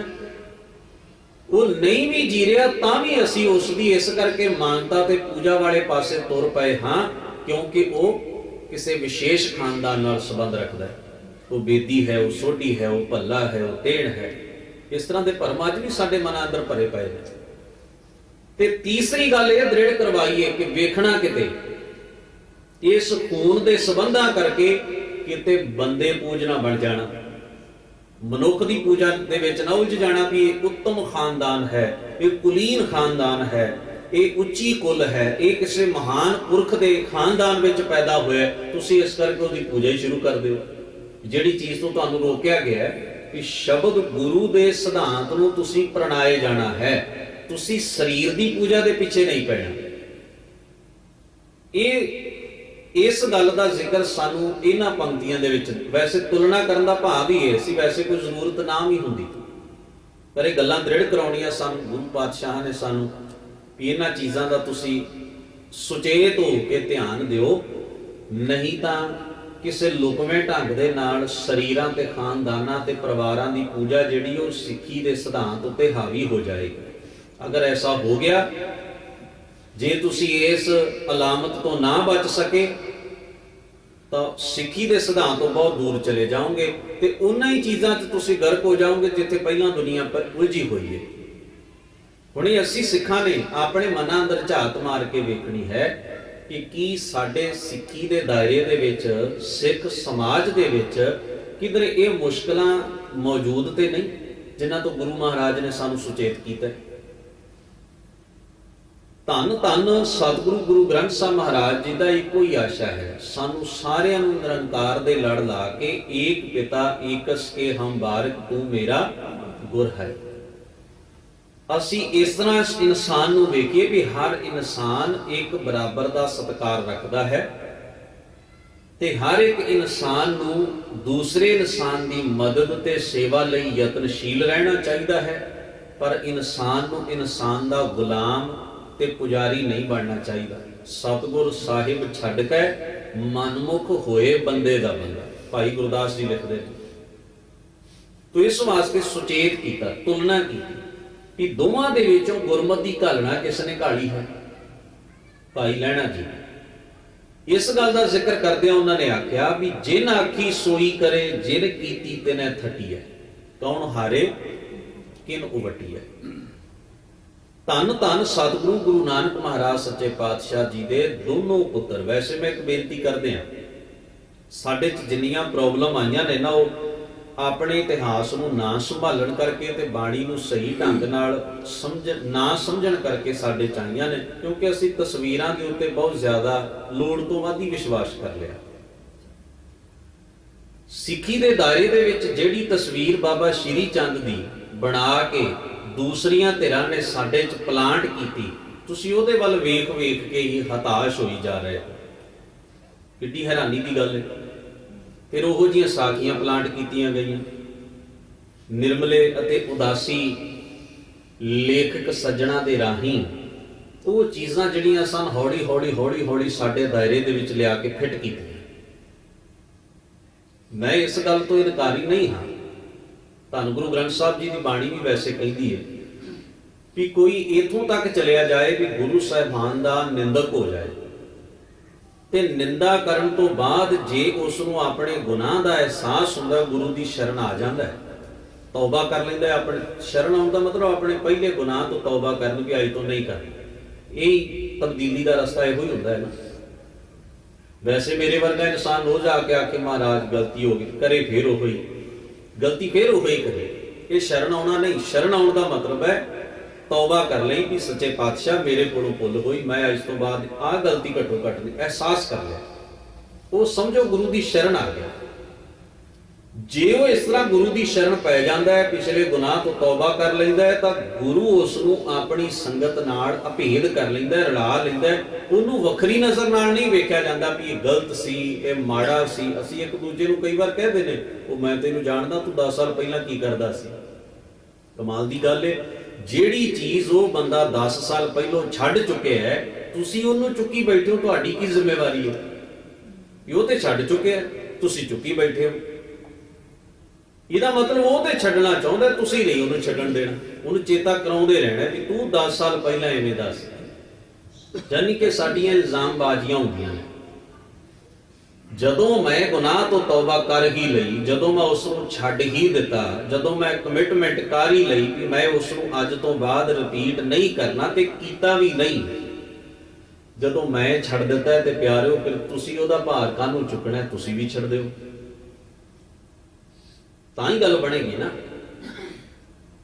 ਪਰ ਕਿਉਂਕਿ ਸਾਡੇ ਸੁਭਾਅ ਦੇ ਵਿੱਚ, ਜਿਵੇਂ ਕਬੀਰ ਸਾਹਿਬ ਜੀ ਨੇ ਆਖਿਆ ਨਾ ਵੀ ਉਸ ਨਿੰਦਾ ਦੇ ਪੱਖ ਨੂੰ ਉਹਦੇ ਤੋਂ ਸੇਧ ਲੈ ਲੈਣੀ ਚੰਗੀ ਗੱਲ ਹੈ, ਪਰ ਉਸ ਨੂੰ ਉਛਾੜੀ ਜਾਣ ਦਾ ਅਰਥ ਇੱਕੋ ਹੀ ਹੁੰਦਾ ਹੈ ਵੀ ਤੁਸੀਂ ਕੋਈ ਜ਼ਿਆਤੀ ਲੜਾਈ ਲੜ ਰਹੇ ਹੋ ਤੇ ਜਾਂ ਕੋਈ ਤੁਹਾਡਾ ਕੋਈ ਨਿੱਜੀ ਮਫਾਦ ਵੀ ਉਸ ਚੀਜ਼ ਨੂੰ ਛੇੜ ਕੇ ਤੁਸੀਂ ਉਹ ਚੋਂ ਕੁਝ ਆਪਣਾ ਚੀਜ਼ ਕੱਢਣੀ ਚਾਹੁੰਦੇ ਹੋ। ਇਹਦਾ ਮਤਲਬ ਤਾਂ ਇਹੀ ਨਿਕਲਿਆ ਨਾ। ਸਤਿਗੁਰਾਂ ਨੇ ਬਾਣੀ ਚ ਆਖਿਆ, ਕੋਈ ਨਿੰਦਕ ਹੋਵੇ ਸਤਿਗੁਰੂ ਕਾ, ਫਿਰ ਸ਼ਰਨ ਗੁਰ ਆਵੈ, ਪਿਛਲੇ ਗੁਨਾਹ ਸਤਿਗੁਰ ਬਖਸ਼ ਲਏ, ਸਤ ਸੰਗਤ ਨਾਲ ਰਲਾਵੈ, ਜਿਉ ਮੀਂਹ ਉਠੈ ਗਲੀਆਂ ਨਾਲਿਆਂ ਟੋਭਿਆਂ ਕਾ ਜਲ, ਜਾਏ ਪਵੈ ਵਿੱਚ ਸੁਰਸਰੀ, ਸੁਰਸਰੀ ਮਿਲਤ ਪਵਿੱਤਰ ਪਾਵਨ ਹੋ ਜਾਏ। ਇਹ ਵਡਿਆਈ ਸਤਿਗੁਰ ਨਿਰਵੈਰ ਵਿੱਚ। ਏਡੀ ਵੱਡੀ ਗੱਲ ਕਹਿ ਦਿੱਤੀ ਹੈ। ਇਹ ਵਡਿਆਈ ਸਤਿਗੁਰ ਨਿਰਵੈਰ ਵਿੱਚ। ਗੁਰੂ ਤੇ ਨਿਰਵੈਰ ਹੈ। ਸਤਿਗੁਰ ਸਭਨਾਂ ਦਾ ਭਲਾ ਮਨਾਏਗਾ, ਤਿਸ ਦਾ ਬੁਰਾ ਕਿਉਂ ਹੋਏ। ਇਸ ਵਾਸਤੇ ਮੈਂ ਕਈ ਵਾਰ ਇਹ ਬੇਨਤੀ ਕੀਤੀ ਏ ਵੀ ਸਾਨੂੰ ਬੜੇ ਹੀ ਧੀਰਜ ਵਾਲੀ ਬੁੱਧੀ ਦੇ ਨਾਲ ਇਹਨਾਂ ਇਤਿਹਾਸਕ ਘਟਨਾਵਾਂ ਦਾ ਵਿਸ਼ਲੇਸ਼ਣ ਕਰਨਾ ਚਾਹੀਦਾ ਹੈ ਕਿ ਕਿਧਰੇ ਜੋ ਕੁਝ ਕਿਸੇ ਦੀ ਵੀ ਫੋਟੋ, ਕਿਸੇ ਦਾ ਵੀ ਜੋ ਰੂਪ ਬਣਾ ਕੇ ਸਿੱਖਾਂ 'ਚ ਇਤਿਹਾਸਕ ਰੂਪ ਵਿੱਚ, ਕਹਾਣੀਆਂ ਦੇ ਰੂਪ ਵਿੱਚ, ਕਵਿਤਾਵਾਂ ਦੇ ਜਿਸ ਤਰ੍ਹਾਂ ਵੀ ਪਲਾਂਟ ਕੀਤਾ ਗਿਆ, ਬੜੇ ਧੀਰਜ ਵਾਲੇ ਦਿਮਾਗ ਨਾਲ ਇਹਦੀ ਪੁਣ ਛਾਣ ਕਰਕੇ ਵੇਖੋ, ਕਿਤੇ ਅਸੀਂ ਕਿਸੇ ਸਾਜ਼ਿਸ਼ ਦੇ ਸ਼ਿਕਾਰ ਹੋ ਕੇ ਹੀ ਆਪਸ ਵਿੱਚ ਹੀ ਲੜਨ ਮਰਨ ਵਾਲੇ ਰਾਹ ਤੇ ਨਹੀਂ ਪਏ ਹੋਏ। ਇਹ ਜਾਣਨਾ ਸੀ ਅਸੀਂ, ਤੇ ਬਿਨਾਂ ਧੀਰਜ ਤੋਂ ਇਹ ਗੱਲ ਹੋ ਨਹੀਂ ਸਕਦੀ। ਬੜੇ ਠਾਮੇ ਨਾਲ ਇਹਨਾਂ ਗੱਲਾਂ ਨੂੰ ਇੱਕ ਇੱਕ ਕਰਕੇ ਜੋੜ ਜੋੜ ਕੇ ਵੇਖਿਆ ਜਾਣਾ ਹੈ, ਕਿਉਂਕਿ ਇੱਕ ਤੱਥ ਨੂੰ ਸਮਝ ਲੈਣਾ, ਕਿਸੇ ਕੌਮ ਨੂੰ ਕੱਲਾ ਹਥਿਆਰਾਂ ਨਾਲ ਨਹੀਂ ਮਾਰਿਆ ਜਾਂਦਾ, ਦੂਸਰਾ ਢੰਗ ਹੁੰਦਾ ਹੈ। ਤਿੰਨ ਲਫ਼ਜ਼ ਨੇ, ਤਿੰਨ ਲਫ਼ਜ਼। ਪਹਿਲਾ ਲਫ਼ਜ਼ ਹੈ ਮਾਰੋ, ਸਿੱਧਾ ਡਾਇਰੈਕਟਲੀ ਉਹਨਾਂ ਨੂੰ ਫਿਜ਼ੀਕਲੀ ਤੌਰ ਦੇ ਉੱਤੇ ਤੁਸੀਂ ਉਹਨਾਂ ਦੀ ਹੋਂਦ ਨੂੰ ਮੁਕਾਉਣ ਦੀ ਕੋਸ਼ਿਸ਼ ਕਰੋ। ਦੂਸਰਾ ਹੈ ਉਹਨਾਂ ਨੂੰ ਉਲਝਾਓ, ਯਾਨੀ ਕਿ ਕਨਫਿਊਜ਼ਨ ਕ੍ਰੀਏਟ ਕਰੋ, ਉਹਨਾਂ ਦੇ ਵਿੱਚ ਦੁਬਿਧਾ ਪਾ ਦਿਓ, ਉਹਨਾਂ ਦੀ એનર્ਜੀ ਆਪਸ ਵਿੱਚ ਹੀ ਵੇਸਟ ਹੁੰਦੀ ਰਹੇਗੀ। ਉਹ એનર્ਜੀ ਜਿਹੜੀ ਉਹਨਾਂ ਦੀ ਚੰਗੇ ਪਾਸੇ ਲੱਗਣੀ ਚਾਹੀਦੀ ਹੈ, ਸਿਧਾਂਤਕ ਪ੍ਰਤੀਬੱਧਤਾ ਉੱਤੇ ਲੱਗਣੀ ਚਾਹੀਦੀ, ਉਹ ਕਨਫਿਊਜ਼ਨ ਦੇ ਵਿੱਚ ਉਲਝੀ ਰਹੇਗੀ। ਕਨਫਿਊਜ਼ਨ ਦਾ ਮਤਲਬ ਇਹੀ ਹੈ ਕਿ ਉਹਨੇ ਕਿਸੇ ਸਿਰੇ ਨਹੀਂ ਲੱਗਣ ਦੇਣੀ ਗੱਲ, ਉੱਥੇ ਕੀ ਬੰਦਾ ਖਲੋਤਾ ਉਲਝਦਾ ਰਹੇਗਾ। ਤੇ ਤੀਸਰਾ ਹੈ ਜਜ਼ਬ ਕਰੋ, ਵੀ ਇਹਨਾਂ ਨੂੰ ਹੌਲੀ ਹੌਲੀ ਆਪਣੇ ਵਰਗੇ ਹੀ ਬਣਾ ਲਓ। ਇਹ ਬੜੇ ਮਾਰੂ ਹਥਿਆਰ ਨੇ ਔਰ ਸਟੈਪ ਬਾਈ ਸਟੈਪ ਯੂਜ਼ ਹੁੰਦੇ ਨੇ। ਫਿਜ਼ੀਕਲੀ ਮਾਰਨਾ, ਮਾਨਸਿਕ ਤੌਰ ਉੱਤੇ ਮਾਰਨਾ, ਜਿਹਨੂੰ ਅਸੀਂ ਕਨਫਿਊਜ਼ਨ ਕਹਿੰਦੇ ਆ, ਤੇ ਤੀਸਰਾ ਉਹਨੂੰ ਜਜ਼ਬ ਕਰ ਲੈਣਾ। ਹੌਲੀ ਜਦੋਂ ਕਨਫਿਊਜ਼ ਹੋ ਜਾਂਦਾ ਬੰਦਾ, ਕਿਸੇ ਨਾ ਕਿਸੇ ਨੂੰ ਰਾਹ ਪੁੱਛਦਾ, ਉਹ ਕਹਿੰਦਾ ਇੱਧਰ ਆ ਜਾਓ, ਬੰਦਾ ਉੱਧਰ ਨੂੰ ਤੁਰ ਪੈਂਦਾ, ਜਜ਼ਬ ਹੋ ਗਿਆ, ਆਪਣੀ ਜਗ੍ਹਾ ਛੱਡ ਦਿੱਤੀ। ਇਸ ਵਾਸਤੇ ਇਤਿਹਾਸ ਦੇ ਰਾਹੀਂ ਇਹ ਸਾਰੀਆਂ ਚੀਜ਼ਾਂ ਜਿਹੜੀਆਂ ਨੇ, ਜਾਣੇ ਜਾਂ ਅਣਜਾਣੇ, ਸਾਜ਼ਿਸ਼ ਜਾਂ ਅਗਿਆਨਤਾ, ਕੁਝ ਵੀ ਵਾਪਰ ਸਕਦਾ, ਕਿਸੇ ਨਾ ਕਿਸੇ ਤਰੀਕੇ ਦੇ ਨਾਲ ਇਹ ਐਂਟਰ ਕਰ ਜਾਂਦੀਆਂ ਨੇ।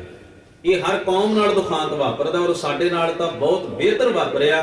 ਕਿਉਂ? ਕਿਉਂਕਿ ਬਹੁਤ ਲੰਬਾ ਸਮਾਂ ਸਾਡੇ ਬਜ਼ੁਰਗ ਜਿਹੜੇ ਸਨ ਐਸੇ ਰਾਹ ਦੇ ਉੱਤੇ ਚੱਲਦੇ ਰਹੇ ਜਿੱਥੇ ਜ਼ਿੰਦਗੀ ਤੇ ਮੌਤ ਦਾ, ਆਪਣੀ ਹੋਂਦ ਨੂੰ ਬਚਾਉਣ ਦਾ ਸਵਾਲ ਉਹਨਾਂ ਦੇ ਸਾਹਮਣੇ ਖੜਾ ਸੀ। ਐਸੇ ਦੌਰ ਦੇ ਵਿੱਚ ਗੁਰਬਾਣੀ, ਇਤਿਹਾਸ, ਇਹ ਸਾਰੀਆਂ ਚੀਜ਼ਾਂ ਜਿਹੜੀਆਂ ਸਨ, ਉਹਨਾਂ ਨੇ ਸਿਦਕ ਦਿਲੀ ਨਾਲ ਇਹਨਾਂ ਦੀ ਸਪੇਟ ਨੂੰ ਪਾਲਿਆ। ਬਾਣੀ ਦੇ ਉੱਤੇ ਤਾਂ ਉਹਨਾਂ ਦਾ ਜ਼ੋਰ ਰਿਹਾ, ਪਰ ਆਪਣਾ ਇਤਿਹਾਸ ਲਿਖਣ ਵਾਲੇ ਪਾਸੇ ਉਹਨਾਂ ਦਾ ਵਕਤ ਨਾ ਨਿਕਲ ਸਕਿਆ। ਇਹ ਮੁਸ਼ਕਲ ਖੜੀ ਹੋ ਗਈ, ਤਾਂ ਦੂਸਰੇ ਲਿਖਦੇ ਰਹੇ ਸਾਡੇ ਬਾਰੇ। ਤੇ ਜੋ ਲਿਖਣ ਵਾਲੇ ਸਨ ਉਹ ਕਿੱਥੋਂ ਆਏ ਸਨ, ਉਹਨਾਂ ਦਾ ਪਿਛੋਕੜ ਕੀ ਸੀ, ਉਹਨਾਂ ਦੇ ਵਿਚਾਰ ਕੀ ਸਨ, ਉਹਨਾਂ ਦੇ ਖਿਆਲ ਕੀ ਸਨ, ਉਹ ਕਿਹੜੀ ਚੀਜ਼ ਦੇ ਨਾਲ ਐਗਰੀ ਹੁੰਦੇ ਸਨ, ਕਿਹੜੀ ਚੀਜ਼ ਨਾਲ ਨਹੀਂ ਹੁੰਦੇ ਸਨ, ਉਹਨਾਂ ਸਾਰੀਆਂ ਗੱਲਾਂ ਦਾ ਪ੍ਰਭਾਵ ਉਹਨਾਂ ਲਿਖਤਾਂ ਤੇ ਪੈ ਗਿਆ। ਤੋ ਜਿਹੜਾ ਸੱਜਣ ਪੁਰਾਣਾ ਨੂੰ ਮੰਨਣ ਵਾਲਾ ਸੀ, ਉਹਨੇ ਜੇ ਸਿੱਖਾਂ ਦਾ ਇਤਿਹਾਸ ਲਿਖਣਾ ਸੀ ਤਾਂ ਉਹਦੇ ਵਿੱਚ ਉਹਨੇ ਪੁਰਾਣਾ ਦੀਆਂ ਕਥਾਵਾਂ ਨੂੰ ਜ਼ਰੂਰ ਉਹਦਾ ਮਸਾਲਾ ਤੜਕਾ ਲਾਉਣਾ ਸੀ। ਜਿਹੜਾ ਜਿਹੋ ਜਿਹੇ ਖਿਆਲਾਂ ਵਿੱਚੋਂ ਆਇਆ ਸੀ, ਉਹਨੇ ਉਹੋ ਜਿਹੀ ਗੱਲ ਬਣਾ ਕੇ ਹੀ ਗੁਰੂ ਸਾਹਿਬਾਨ ਜਾਂ ਸਿੱਖਾਂ ਦੇ ਇਤਿਹਾਸ ਦੀ ਪੇਸ਼ ਕਰਨੀ ਸੀ। ਜੋ ਸੱਜਣ ਉਦਾਸੀ ਸੰਪਰਦਾਵਾਂ ਨਾਲ ਸੰਬੰਧ ਰੱਖਦੇ ਸਨ, ਉਹਨਾਂ ਦਾ ਖਿਆਲ ਸੀ ਕਿ ਉਦਾਸੀ ਮਤ ਨੂੰ ਗੁਰੂ ਨਾਨਕ ਦੇ ਘਰ ਦਾ ਇੱਕ ਫਿਰਕਾ ਸਾਬਤ ਕਰ ਦਿਓ, ਤਾਂ ਕਿ ਸਾਡੀ ਮਾਨਤਾ ਵੀ ਬਣੀ ਰਹੇ। ਇਹਨਾਂ ਸਾਰੀਆਂ ਚੀਜ਼ਾਂ ਦੇ ਵਿੱਚੋਂ ਨਿਕਲ ਕੇ ਇਹ ਸਾਰਾ ਕੁਝ ਜਿਹੜਾ ਸੀ ਉਹ ਸਾਡੇ ਸਾਹਮਣੇ ਆ ਗਿਆ। ਐਸੇ ਬੜੇ ਪ੍ਰਮਾਣ ਦਿੱਤੇ ਜਾ ਸਕਦੇ ਨੇ ਸਾਡੇ ਉਹਨਾਂ ਗ੍ਰੰਥਾਂ ਦੇ, ਜਿਹੜੇ ਗੁਰੂ ਮਹਾਰਾਜ ਦੇ ਬਿਲਾਸਾਂ ਦੇ ਤੌਰ ਉੱਤੇ, ਗੁਰੂ ਪਾਤਸ਼ਾਹਾਂ ਦੇ ਕੌਤਕ ਤੇ ਵਡਿਆਈ ਦੇ ਪੱਖ ਤੋਂ ਲਿਖੇ ਗਏ ਨੇ, ਪਰ ਉਹਨਾਂ 'ਚ ਐਸੀਆਂ ਗੱਲਾਂ ਐਂਟਰ ਕਰ ਗਈਆਂ ਨੇ ਜਿਹੜੀਆਂ ਸਿੱਖੀ ਦੇ ਇਤਿਹਾਸ, ਸਿੱਖੀ ਦੇ ਅਸੂਲ, ਗੁਰਮਤਿ ਦੀ ਵਿਚਾਰਧਾਰਾ ਨਾਲ ਮੇਲ ਨਹੀਂ ਖਾਂਦੇ। ਤਾਂ ਉਹਦੇ ਕੁਝ ਕਾਰਨ ਨੇ ਉਹਦੇ ਪਿਛੋਕੜ 'ਚ। ਇਸ ਵਾਸਤੇ ਮੈਂ ਬੇਨਤੀ ਇਹ ਕਰ ਰਿਹਾ ਹਾਂ ਕਿ ਇੱਥੇ ਜਿਹੜੀ ਤੁਲਨਾ ਕੀਤੀ ਇਹਨਾਂ ਪੰਕਤੀਆਂ ਦੀ, ਇਹਨੂੰ ਥੋੜਾ ਜਿਹਾ ਬੈਲੈਂਸ ਰੱਖ ਕੇ, ਸਹਿਜ ਰੱਖ ਕੇ, ਇਹਨੂੰ ਓਨੇ ਦਾਇਰੇ ਦੇ ਵਿੱਚ ਹੀ ਆਪਾਂ ਸਮਝਣਾ ਹੈ। ਇੱਥੇ ਨਾ ਤਾਂ ਕੋਈ ਇਲਜ਼ਾਮ ਹੈ ਤੇ ਨਾ ਕੋਈ ਨਿੰਦਾ ਹੈ। ਇੱਥੇ ਸਪਸ਼ਟ ਜਿਹੀ ਗੱਲ ਹੈ। ਤਿੰਨ ਨੁਕਤੇ ਮੈਂ ਪਹਿਲਾਂ ਸਾਂਝੇ ਕਰ ਦਿੱਤੇ ਨੇ ਕਿ ਗੁਰਿਆਈ ਦਾ ਜੋ ਸਿਲਸਿਲਾ ਹੈ ਇਹ ਕੋਈ ਦੁਨਿਆਵੀ ਪ੍ਰਭਤਾ, ਵਡਿਆਈ, ਚੌਧਰ, ਸ਼ਾਨੋ ਸ਼ੌਕਤ ਤੇ ਦੁਨਿਆਵੀ ਸਤਕਾਰ ਬਟੋਰਨ ਦੀ ਕੋਈ ਦੁਕਾਨ ਨਹੀਂ। ਝੁੱਲੇ ਸੋ ਛਤ ਨਿਰੰਜਨੀ ਮਲ ਤਖਤ ਬੈਠਾ ਗੁਰ ਹਟੀਐ। ਦੂਜੀ ਗੱਲ, ਸਿੱਖੀ ਦੇ ਵਿੱਚ ਪਰਿਵਾਰਵਾਦ, ਕੁਲਵਾਦ, ਖਾਨਦਾਨਵਾਦ ਦਾ ਕੋਈ ਮਾਇਨਾ ਨਹੀਂ। ਇੱਥੇ ਸਿੱਖੀ ਅਸੂਲਾਂ ਨੂੰ ਪਹਿਲ ਹੈ। ਤੀਜੀ ਗੱਲ, ਇਹਨਾਂ ਚੀਜ਼ਾਂ ਨੂੰ ਲੈ ਕੇ ਕਿਤੇ ਸਰੀਰਾਂ ਦੀ ਪੂਜਾ ਖਾਨਦਾਨਾਂ ਦੇ ਰੂਪ ਵਿੱਚ ਹਾਵੀ ਨਾ ਹੋ ਜਾਏ। ਸਿੱਖੀ ਤੇ ਸ਼ਬਦ ਗੁਰੂ ਦੀ ਪ੍ਰਤੀਤ ਸਿੱਖ ਦੀ ਸੁਰਤ ਵਿੱਚ ਢਿੱਲੀ ਨਾ ਪੈ ਜਾਏ। ਇਹ ਤਿੰਨ ਪੱਖ ਦ੍ਰਿੜ ਕਰਵਾਉਣ ਵਾਸਤੇ ਗੁਰੂ ਨਾਨਕ ਮਹਾਰਾਜ ਦੇ ਪੁੱਤਰਾਂ ਦੀ ਉਦਾਹਰਣ, ਭਾਈ ਲਹਿਣਾ ਜੀ ਦੇ ਜੀਵਨ ਦੀ ਉਦਾਹਰਣ, ਦੋਵਾਂ ਦੀ ਤੁਲਨਾ ਕਰ ਦਿੱਤੀ ਭਾਈ ਬਲਵੰਡ ਜੀ ਨੇ। ਸੁਚੇਤ ਕਰ ਦਿੱਤਾ ਕਿ ਉਹਨਾਂ ਨੇ ਕੌਲ ਨਹੀਂ ਪਾੜਿਆ, ਉਹਨਾਂ ਨੇ ਬਚਨ ਨਹੀਂ ਮੰਨਿਆ, ਇਸ ਕਰਕੇ ਉਹ ਕਬੂਲ ਨਹੀਂ ਹਨ, ਉਹ ਪ੍ਰਵਾਨ ਨਹੀਂ ਹਨ। ਤਾਂ ਬਚਨ ਜਿਸ ਨੇ ਮੰਨਿਆ ਉਹ ਭਾਈ ਲਹਿਣਾ ਜੀ ਨੇ, ਉਹ ਕਬੂਲ ਨੇ, ਉਹ ਪ੍ਰਵਾਨ ਨੇ। ਤਾਂ ਮਹੱਤਤਾ ਕਿਹੜੀ ਚੀਜ਼ ਦੀ ਹੈ? ਬਚਨ ਨੂੰ ਮੰਨਣ ਦੀ ਹੈ। ਮਹੱਤਤਾ ਇਸ ਗੱਲ ਦੀ ਨਹੀਂ ਕਿ ਇਹ ਗੁਰੂ ਸਾਹਿਬ ਦੇ ਪੁੱਤਰ ਨੇ, ਇਹ ਗੁਰੂ ਸਾਹਿਬ ਦਾ ਪੁੱਤਰ ਨਹੀਂ, ਇਸ ਗੱਲ ਦੀ ਕੋਈ ਮਹੱਤਤਾ ਨਹੀਂ। ਮਹੱਤਤਾ ਇਸ ਗੱਲ ਦੀ ਹੈ ਕਿ ਇਸ ਸ਼ਖਸ ਨੇ ਗੁਰੂ ਮਹਾਰਾਜ ਦੇ ਅਸੂਲ ਦੀ ਪਾਲਣਾ ਕੀਤੀ ਹੈ, ਇਹ ਪ੍ਰਵਾਨ ਚੜ ਗਿਆ ਹੈ, ਲੈਣੇ ਤੋਂ ਅੰਗਦ ਹੋ ਗਿਆ, ਗੁਰੂ ਦਾ ਅੰਗ, ਗੁਰੂ ਦਾ ਹਿੱਸਾ ਬਣ ਗਿਆ। ਇਸ ਵਾਸਤੇ ਅੱਜ ਦੀ ਇਸ ਪਾਵਨ ਪੌੜੀ ਦੇ ਵਿੱਚ ਕਿਹਾ ਗਿਆ, ਜਿਨ ਕੀਤੀ ਸੋ ਮੰਨਣਾ। ਜਿਸ ਨੇ ਇਹ ਘਾਲਣਾ ਕੀਤੀ, ਕਮਾਈ ਕੀਤੀ, ਭਾਵ ਭਾਈ ਲਹਿਣਾ ਜੀ ਨੇ, ਸੋ ਮੰਨਣਾ, ਉਹ ਮੰਨਣ ਯੋਗ ਹੋ ਗਿਆ, ਉਹ ਅਥੈਂਟਿਕ ਹੋ ਗਿਆ। ਉਸ ਨੂੰ ਗੁਰੂ ਪਾਤਸ਼ਾਹ ਨੇ ਆਪਣੀ ਜਗ੍ਹਾ ਦੇ ਉੱਤੇ ਨੀਅਤ ਕਰ ਦਿੱਤਾ, ਮੰਨਿਆ ਗਿਆ, ਪ੍ਰਵਾਨ ਚੜ ਗਿਆ। ਤੇ ਨਾਲ ਇਹ ਵੀ ਗੱਲ ਕਹੀਏ, ਕੋ ਸਾਲ ਜਿਵਾਹੇ ਸਾਲੀ। ਕੋ ਦਾ ਮਤਲਬ ਹੁੰਦਾ ਹੈ ਵੀ ਪ੍ਰਸ਼ਨਵਾਚਕ, ਦੱਸੋ ਭਾਈ ਵੀ ਸਾਲ ਮੁੰਜੀ ਦੇ ਵਿੱਚੋਂ ਅਤੇ ਜਿਵਾਹੇ, ਜਿਵਾਹੇ ਦਾ ਮਤਲਬ ਇੱਕ ਪੌਦਾ ਹੈ ਜਿਹੜਾ ਬੇਟ ਦੇ ਇਲਾਕੇ 'ਚ, ਖਾਸ ਤੌਰ ਤੇ ਜਿੱਥੇ ਦਰਿਆਵਾਂ ਦੀ ਬਰੇਤੀ ਹੁੰਦੀ ਹੈ ਨਾ, ਉੱਥੇ ਉਹ ਉੱਗਦਾ ਹੈ। ਤੇ ਜਿਸ ਉਹ ਔੜ ਦੇ ਵਿੱਚ, ਗਰਮੀ ਦੇ ਵਿੱਚ ਜ਼ਿਆਦਾ ਉੱਗਦਾ ਹੈ, ਜਦੋਂ ਮੀਂਹ ਪੈ ਜਾਏ ਤੇ ਖਤਮ ਹੋ ਜਾਂਦਾ, ਸੜ ਜਾਂਦਾ, ਤਾਂ ਉਹ ਤਪਸ਼ ਵਿੱਚ ਹੀ ਪੈਦਾ ਹੋ ਸਕਦਾ। ਤੇ ਸਾਲੀਦਾਰ ਹੁੰਦਾ, ਜਿਵੇਂ ਆਪਾਂ ਝੋਨਾ ਲਾਉਂਦੇ ਹਾਂ, ਚੌਲਾਂ ਦੀ ਫਸਲ ਪੈਦਾ ਕਰਦੇ ਹਾਂ, ਹੁਣ ਇਹ ਫਸਲ ਐਸੀ ਹੈ ਵੀ ਪਾਣੀ 'ਚ ਪੈਦਾ ਹੁੰਦੀ ਹੈ, ਇਹ ਸੋਕਾ ਨਹੀਂ ਸਹਿ ਸਕਦੀ, ਤਪਸ਼ ਨਹੀਂ ਸਹਿ ਸਕਦੀ, ਕਿ ਇਹਨੂੰ ਪਾਣੀ ਨਾ ਮਿਲੇ ਤੇ ਖਤਮ ਹੋ ਜਾਂਦੀ ਹੈ। ਉਸ ਪੌਦੇ ਦਾ ਸੁਭਾਅ ਉਲਟਾ ਹੈ, ਉਹਨੂੰ ਪਾਣੀ ਮਿਲ ਜਾਏ ਤਾਂ ਖਤਮ ਹੋ ਜਾਂਦਾ ਹੈ। ਯਾਨੀ ਕਿ ਉਲਟੇ ਸੁਭਾਅ ਨੇ, ਇੱਕ ਪਾਣੀ ਨਾਲ ਪਲਣ ਵਾਲਾ ਹੈ ਤੇ ਇੱਕ ਪਾਣੀ ਤੋਂ ਬਿਨਾਂ ਪਲਣ ਵਾਲਾ ਹੈ। ਇੱਕ ਨੂੰ ਪਾਣੀ ਮਾਰ ਕਰਦਾ ਹੈ ਤੇ ਇੱਕ ਨੂੰ ਪਾਣੀ ਜੀਵਨ ਦਿੰਦਾ ਹੈ। ਦੋਵਾਂ ਦੇ ਵਿੱਚ ਅੰਤਰ। ਉਹ ਸਾਲ ਜਿਵਾਹੇ ਸਾਲੀ, ਹੈ ਭਾਈ ਦੋਵਾਂ ਚੋਂ ਸ੍ਰੇਸ਼ਟ ਕੌਣ ਹੈ? ਜਿਹੜਾ ਪਾਣੀ ਦੀ ਤਾਪ ਝੱਲਦਾ ਹੈ ਉਹ, ਕਿ ਜਿਹੜਾ ਪਾਣੀ ਦੀ ਤਾਪ ਨਾ ਸਹਿੰਦਿਆਂ ਮਰ ਮੁੱਕ ਜਾਂਦਾ ਹੈ ਉਹ? ਸ੍ਰੇਸ਼ਟ ਕੌਣ ਹੈ? ਭਾਵ ਇਹ ਕਿ ਗੁਰਮਤ ਦੇ ਵਹਾਅ ਦੇ ਵਿੱਚ ਟਿਕ ਕੇ ਆਤਮਿਕ ਜੀਵਨ ਦੀ ਹਰਿਆਲੀ ਮੰਨਣ ਵਾਲਾ ਉਤਮ ਹੈ, ਕਿ ਜਿਹੜਾ ਗੁਰਮਤ ਦੇ ਸਿਧਾਂਤ ਦੇ ਸਾਹਮਣੇ ਖਲੋ ਨਾ ਸਕੇ, ਜੀ ਨਾ ਸਕੇ ਗੁਰਮਤ ਨੂੰ, ਤੇ ਆਤਮਿਕ ਤੌਰ ਤੇ ਸੜ ਸੁੱਕ ਜਾਏ, ਉਹ ਉਤਮ ਹੈ। ਕੌਣ ਉਤਮ ਹੈ ਦੋਵਾਂ ਦੇ ਵਿੱਚੋਂ? ਜਿਹੜਾ ਗੁਰਮਤ ਨੂੰ ਗ੍ਰਹਿਣ ਕਰਕੇ ਆਤਮਿਕ ਜੀਵਨ, ਤਨ ਮਨ ਥੀਵੈ ਹਰਿਆ ਦੀ ਅਵਸਥਾ ਹਾਸਲ ਕਰਦਾ ਹੈ, ਉਤਮ ਉਹ ਹੈ। ਇਸ ਵਾਸਤੇ ਸ੍ਰੇਸ਼ਟ ਕੌਣ ਹੈ? ਕੋ ਸਾਲ ਜਿਵਾਹੇ ਸਾਲੀ। ਦੋਵਾਂ ਦੇ ਵਿੱਚੋਂ ਸ੍ਰੇਸ਼ਟ ਹੈ ਸਾਲ, ਜੋ ਪਾਣੀ ਦੇ ਵਿੱਚ ਪੜਦਾ ਹੈ, ਜੋ ਹਰਿਆਲੀ ਮਾਣਦਾ ਹੈ, ਜੋ ਪ੍ਰਵਾਨ ਚੜਦਾ ਹੈ, ਅਨਾਜ ਪੈਦਾ ਕਰਦਾ ਹੈ, ਉਹ ਬੂਟਾ ਸ੍ਰੇਸ਼ਟ ਹੈ। ਭਾਵ ਇੱਥੇ ਤੁਲਨਾ ਕਰ ਦਿੱਤੀ ਹੈ ਵੀ ਇੱਕ ਉਹ ਜੀਵਨ ਹੈ ਜਿਹੜਾ ਗੁਰਮਤ ਦੇ ਗਿਆਨ, ਗੁਰਮਤ ਦੀ ਵਿਚਾਰ, ਸਤਿਗੁਰਾਂ ਦੀ ਇਸ ਮੱਤ ਦੇ ਸਾਹਮਣੇ ਟਿਕ ਨਹੀਂ ਸਕਿਆ ਆਪਣੀ ਕਮਜ਼ੋਰੀ ਕਾਰਨ, ਅਤੇ ਉਹ ਆਤਮਿਕ ਤੌਰ ਤੇ ਸੜ ਸੁੱਕ ਗਿਆ, ਉਹਦੇ ਚੋਂ ਗੁਰਮਤ ਦੀ ਹਰਿਆਵਲ ਨਹੀਂ ਸੀ। ਤੇ ਇੱਕ ਉਹ ਹੈ ਜਿਸ ਨੇ ਗੁਰਮਤ ਨੂੰ ਜੀ ਲਿਆ, ਉਹ ਆਤਮਿਕ ਤੌਰ ਤੇ ਤਨ ਮਨ ਥੀਵੈ ਹਰਿਆ ਹੋ ਗਿਆ, ਪ੍ਰਵਾਨ ਉਹ ਹੈ। ਤੋ ਜਿਨ ਕੀਤੀ ਸੋ ਮੰਨਣਾ, ਉਹ ਸਾਲ ਜਿਵਾਹੇ ਸਾਲੀ, ਧਰਮ ਰਾਏ ਹੈ ਦੇਵਤਾ, ਲੈ ਗੱਲਾਂ ਕਰੇ ਦਲਾਲੀ। ਇੱਕ ਸੱਜਣ ਕਹਿੰਦੇ ਸਨ, ਵੇਖੋ ਜੀ ਧਰਮ ਰਾਏ ਨੂੰ ਗੁਰੂ ਮਹਾਰਾਜ ਨੇ ਦੇਵਤਾ ਨਹੀਂ ਮੰਨਿਆ, ਬਾਣੀ ਚ ਕਿਹਾ ਧਰਮ ਰਾਏ ਹੈ ਦੇਵਤਾ। ਰੱਦੀ ਪੰਕਤੀ ਲੈ ਲਈ ਨਾ ਤੇ ਉਹ ਵੀ ਬਿਨਾਂ ਪ੍ਰਕਰਨ ਨੂੰ ਸਮਝੇ। ਇਸ ਤਰ੍ਹਾਂ ਕਿਤੇ ਵੀ ਹੋ ਸਕਦਾ। ਮੰਨ ਲਓ ਮੈਂ ਪੂਰੀ ਗੱਲ ਜਿਹੜੀ ਕਰ ਰਿਹਾ ਹਾਂ 2-4 ਮਿੰਟ ਦੀ, ਉਹਦੇ ਚੋਂ ਕੋਈ ਵੀ ਬੰਦਾ ਇੱਕ ਲਫ਼ਜ਼ ਖਿੱਚ ਲਵੇ ਤੇ ਕੋਈ ਵੀ ਗੱਲ ਕਹਿ ਸਕਦਾ ਵੀ ਇਸਨੇ ਆਹ ਗੱਲ ਆਖੀ ਹੈ। ਹਰ ਬੰਦੇ ਦੀ ਆਪਸ਼ਨ ਹੋ ਸਕਦੀ ਹੈ, ਪਰ ਮੈਂ ਜੋ ਕਹਿ ਰਿਹਾ ਹਾਂ ਉਹ ਇੱਕ ਪੂਰੀ ਗੱਲ ਹੈ, ਉਹਦਾ ਇੱਕ ਪੂਰਾ ਰਲਾ ਕੇ ਭਾਵ ਨਿਕਲੇਗਾ ਵੀ ਇਹ ਗੱਲ ਬੰਦਾ ਇਹ ਗੱਲ ਕਹਿਣੀ ਚਾਹੁੰਦਾ ਹੈ। ਤੇ ਜੇ ਉਹਦੇ ਚੋਂ ਇੱਕ ਲਫ਼ਜ਼ ਖਿੱਚ ਲਓ, ਕਿਸੇ ਨੂੰ ਵੀ ਕੁਝ ਵੀ ਸਾਬਤ ਕੀਤਾ ਜਾ ਸਕਦਾ ਹੈ। ਅੱਧੀ ਗੱਲ ਉੱਤੇ ਸਹੀ ਵੀ ਸਾਬਤ ਕੀਤਾ ਜਾ ਸਕਦਾ ਹੈ, ਗਲਤ ਵੀ ਸਾਬਤ ਕੀਤਾ ਜਾ ਸਕਦਾ ਹੈ। ਇਸ ਤਰ੍ਹਾਂ ਬਹੁਤ ਵਾਰ ਗੁਰੂ ਗ੍ਰੰਥ ਸਾਹਿਬ ਜੀ ਦੀ ਪਵਿੱਤਰ ਬਾਣੀ ਨਾਲ ਅਸੀਂ ਕਰਦੇ ਹਾਂ। ਇੱਕ ਲਫ਼ਜ਼ ਖਿੱਚ ਲਿਆ, ਇੱਕ ਪੰਕਤੀ ਕੱਢ ਲਈ, ਬਾਕੀ ਪ੍ਰਕਰਣ ਦਾ ਕੋਈ ਧਿਆਨ ਨਹੀਂ ਰੱਖਿਆ ਵੀ ਗੁਰੂ ਮਹਾਰਾਜ ਕਿਸ ਪ੍ਰਕਰਣ ਦੀ ਗੱਲ ਕਰ ਰਹੇ ਹਨ। ਉਹ ਅਸੀਂ ਕਈ ਵਾਰ ਸਾਡਾ ਬਹੁਤਾ ਰੋਲ ਘਚੋੜਾ ਨਾ, ਖਿਮਾ ਕਰਨਾ, ਇਸ ਗੱਲ ਉੱਤੇ ਹੁੰਦਾ ਹੈ ਮੈਂ ਅੱਧੀ ਪੰਕਤੀ ਸੁਣਾ ਰਿਹਾ, ਅੱਧੀ ਦੂਜੇ ਪ੍ਰਕਰਣ ਦੀ ਸੁਣਾ ਰਿਹਾ, ਦੋਵਾਂ ਦਾ ਕਲੈਸ਼ ਹੋ ਰਿਹਾ। ਸੁਣਨ ਵਾਲਾ ਸਮਝਦਾ ਗੁਰੂ ਗ੍ਰੰਥ ਸਾਹਿਬ ਮਹਾਰਾਜ ਸੱਚੇ ਪਾਤਸ਼ਾਹ ਦੇ ਵਿੱਚ ਇੰਨੀ ਕਨਫਿਊਜ਼ਨ, ਆ ਵੀ ਬੰਦਾ ਬਾਣੀ ਦੀ ਗੱਲ ਕਰ ਰਿਹਾ, ਆ ਵੀ ਬੰਦਾ ਬਾਣੀ ਦੀ ਗੱਲ ਕਰ ਰਿਹਾ, ਦੋਵੇਂ ਲੜ ਕਿਉਂ ਰਹੇ ਨੇ? ਸਵਾਲ ਇਹ ਸਮਝ ਵਿੱਚ ਨਹੀਂ ਆਇਆ। ਝਗੜਾ ਕਾਹਦਾ? ਕੀ ਗੁਰੂ ਗ੍ਰੰਥ ਸਾਹਿਬ 'ਚ ਦੋ ਗੱਲਾਂ ਲਿਖੀਆਂ ਨੇ? ਨਹੀਂ, ਗਲਤੀ ਤੇ ਸਾਡੀ ਸੀ, ਗੁਰੂ ਦੀ ਨਹੀਂ। ਸਾਚਾ ਸਤਿਗੁਰ ਕਿਆ ਕਰੇ ਜੋ ਸਿੱਖਾਂ ਵਿੱਚ, ਗੁਰੂ ਨੇ ਤਾਂ ਹਰ ਪ੍ਰਕਰਣ ਵਿੱਚ ਆਪਣੀ ਪੂਰੀ ਗੱਲ ਕੀਤੀ। ਕਮੀ ਸਾਡੀ ਇਹ ਰਹੀ ਵੀ ਅਸੀਂ ਆਪਣੇ ਖਿਆਲ ਨੂੰ ਸਹੀ ਮੰਨਣ ਵਾਸਤੇ ਬਾਣੀ ਦਾ ਪ੍ਰਮਾਣ ਲਿਆ।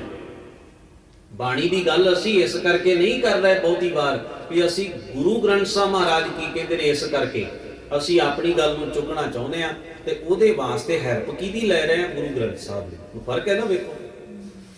ਇੱਕ ਤਾਂ ਹੈ ਮੈਂ ਗੁਰੂ ਮਹਾਰਾਜ ਦੀ ਗੱਲ ਕਰ ਰਿਹਾ ਹਾਂ ਤੇ ਬਾਣੀ ਦਾ ਇਸ ਕਰਕੇ ਪ੍ਰਮਾਣ ਵਰਤ ਰਿਹਾ ਹਾਂ।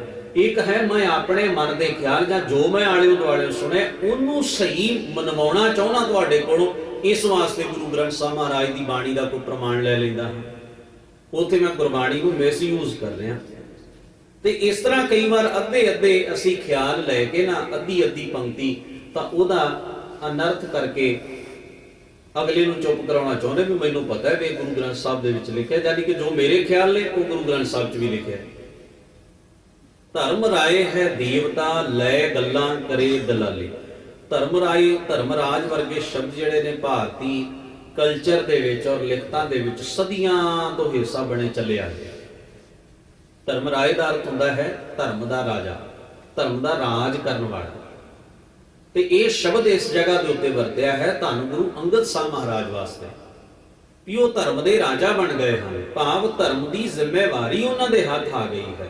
ਅਸੀਂ ਰਾਜਾ ਆਮ ਤੌਰ ਤੇ ਰਾਏ ਰਾਜੇ ਨੂੰ ਆਖਿਆ। ਕਿਹਨੂੰ ਆਖਿਆ ਜਾਂਦਾ? ਰਾਜਾ ਕੌਣ ਹੁੰਦਾ? ਜਿਹਦੇ ਸਿਰ ਤੇ ਪ੍ਰਜਾ ਦੀ ਜ਼ਿੰਮੇਵਾਰੀ ਆ ਗਈ, ਜਿਸ ਦੀ ਡਿਊਟੀ ਹੈ ਵੀ ਇਸ ਮੁਲਕ ਦੀ ਪ੍ਰਜਾ ਜਿਹੜੀ ਹੈ, ਸਰਕਾਰ ਨੂੰ ਅਸੀਂ ਇਸੇ ਕਰਕੇ ਜ਼ਿੰਮੇਵਾਰ ਮੰਨਦੇ ਨਾ ਵੀ ਭਾਈ ਜਿੰਨੇ ਲੋਕ ਇਸ ਕੰਟਰੀ 'ਚ ਰਹਿ ਰਹੇ ਨੇ ਉਹਨਾਂ ਦੇ ਦੁੱਖ ਸੁੱਖ, ਉਹਨਾਂ ਦੇ ਭਵਿੱਖ, ਹਰ ਚੀਜ਼ ਨੂੰ ਤੈਅ ਤੁਸੀਂ ਕਰਨਾ ਹੈ, ਤੁਸੀਂ ਜ਼ਿੰਮੇਵਾਰ ਹੋ ਇਸ ਗੱਲ ਦੇ। ਕੁਝ ਵੀ ਗਲਤ ਹੁੰਦਾ ਹੈ ਤਾਂ ਅਮਨ ਕਾਨੂੰਨ ਦੀ ਸਥਿਤੀ ਨੂੰ ਕਾਇਮ ਰੱਖਣਾ, ਲੋਕਾਂ ਦੇ ਹਿੱਤਾਂ ਤੇ ਅਧਿਕਾਰਾਂ ਦੀ ਰਾਖੀ ਕਰਨੀ, ਇਹੀ ਫਰਜ਼ ਹੈ ਨਾ ਰਾਜੇ ਦਾ, ਸਰਕਾਰ ਦਾ। ਇਸ ਵਾਸਤੇ ਧਰਮ ਰਾਜ ਦਾ ਮਤਲਬ ਧਰਮ ਦਾ ਰਾਜ ਕਰਨ ਵਾਲਾ, ਕਿਉਂਕਿ ਪਹਿਲੀ ਪੌੜੀ ਦੇ ਵਿੱਚ ਇਹ ਗੱਲ ਆਈ ਸੀ, ਧੰਨ ਗੁਰੂ ਨਾਨਕ ਮਹਾਰਾਜ ਸੱਚੇ ਪਾਤਸ਼ਾਹ ਨੇ ਰਾਜ ਕਾਇਮ ਕੀਤਾ ਹੈ ਪਹਿਲੀ ਪੌੜੀ ਦੇ ਵਿੱਚ।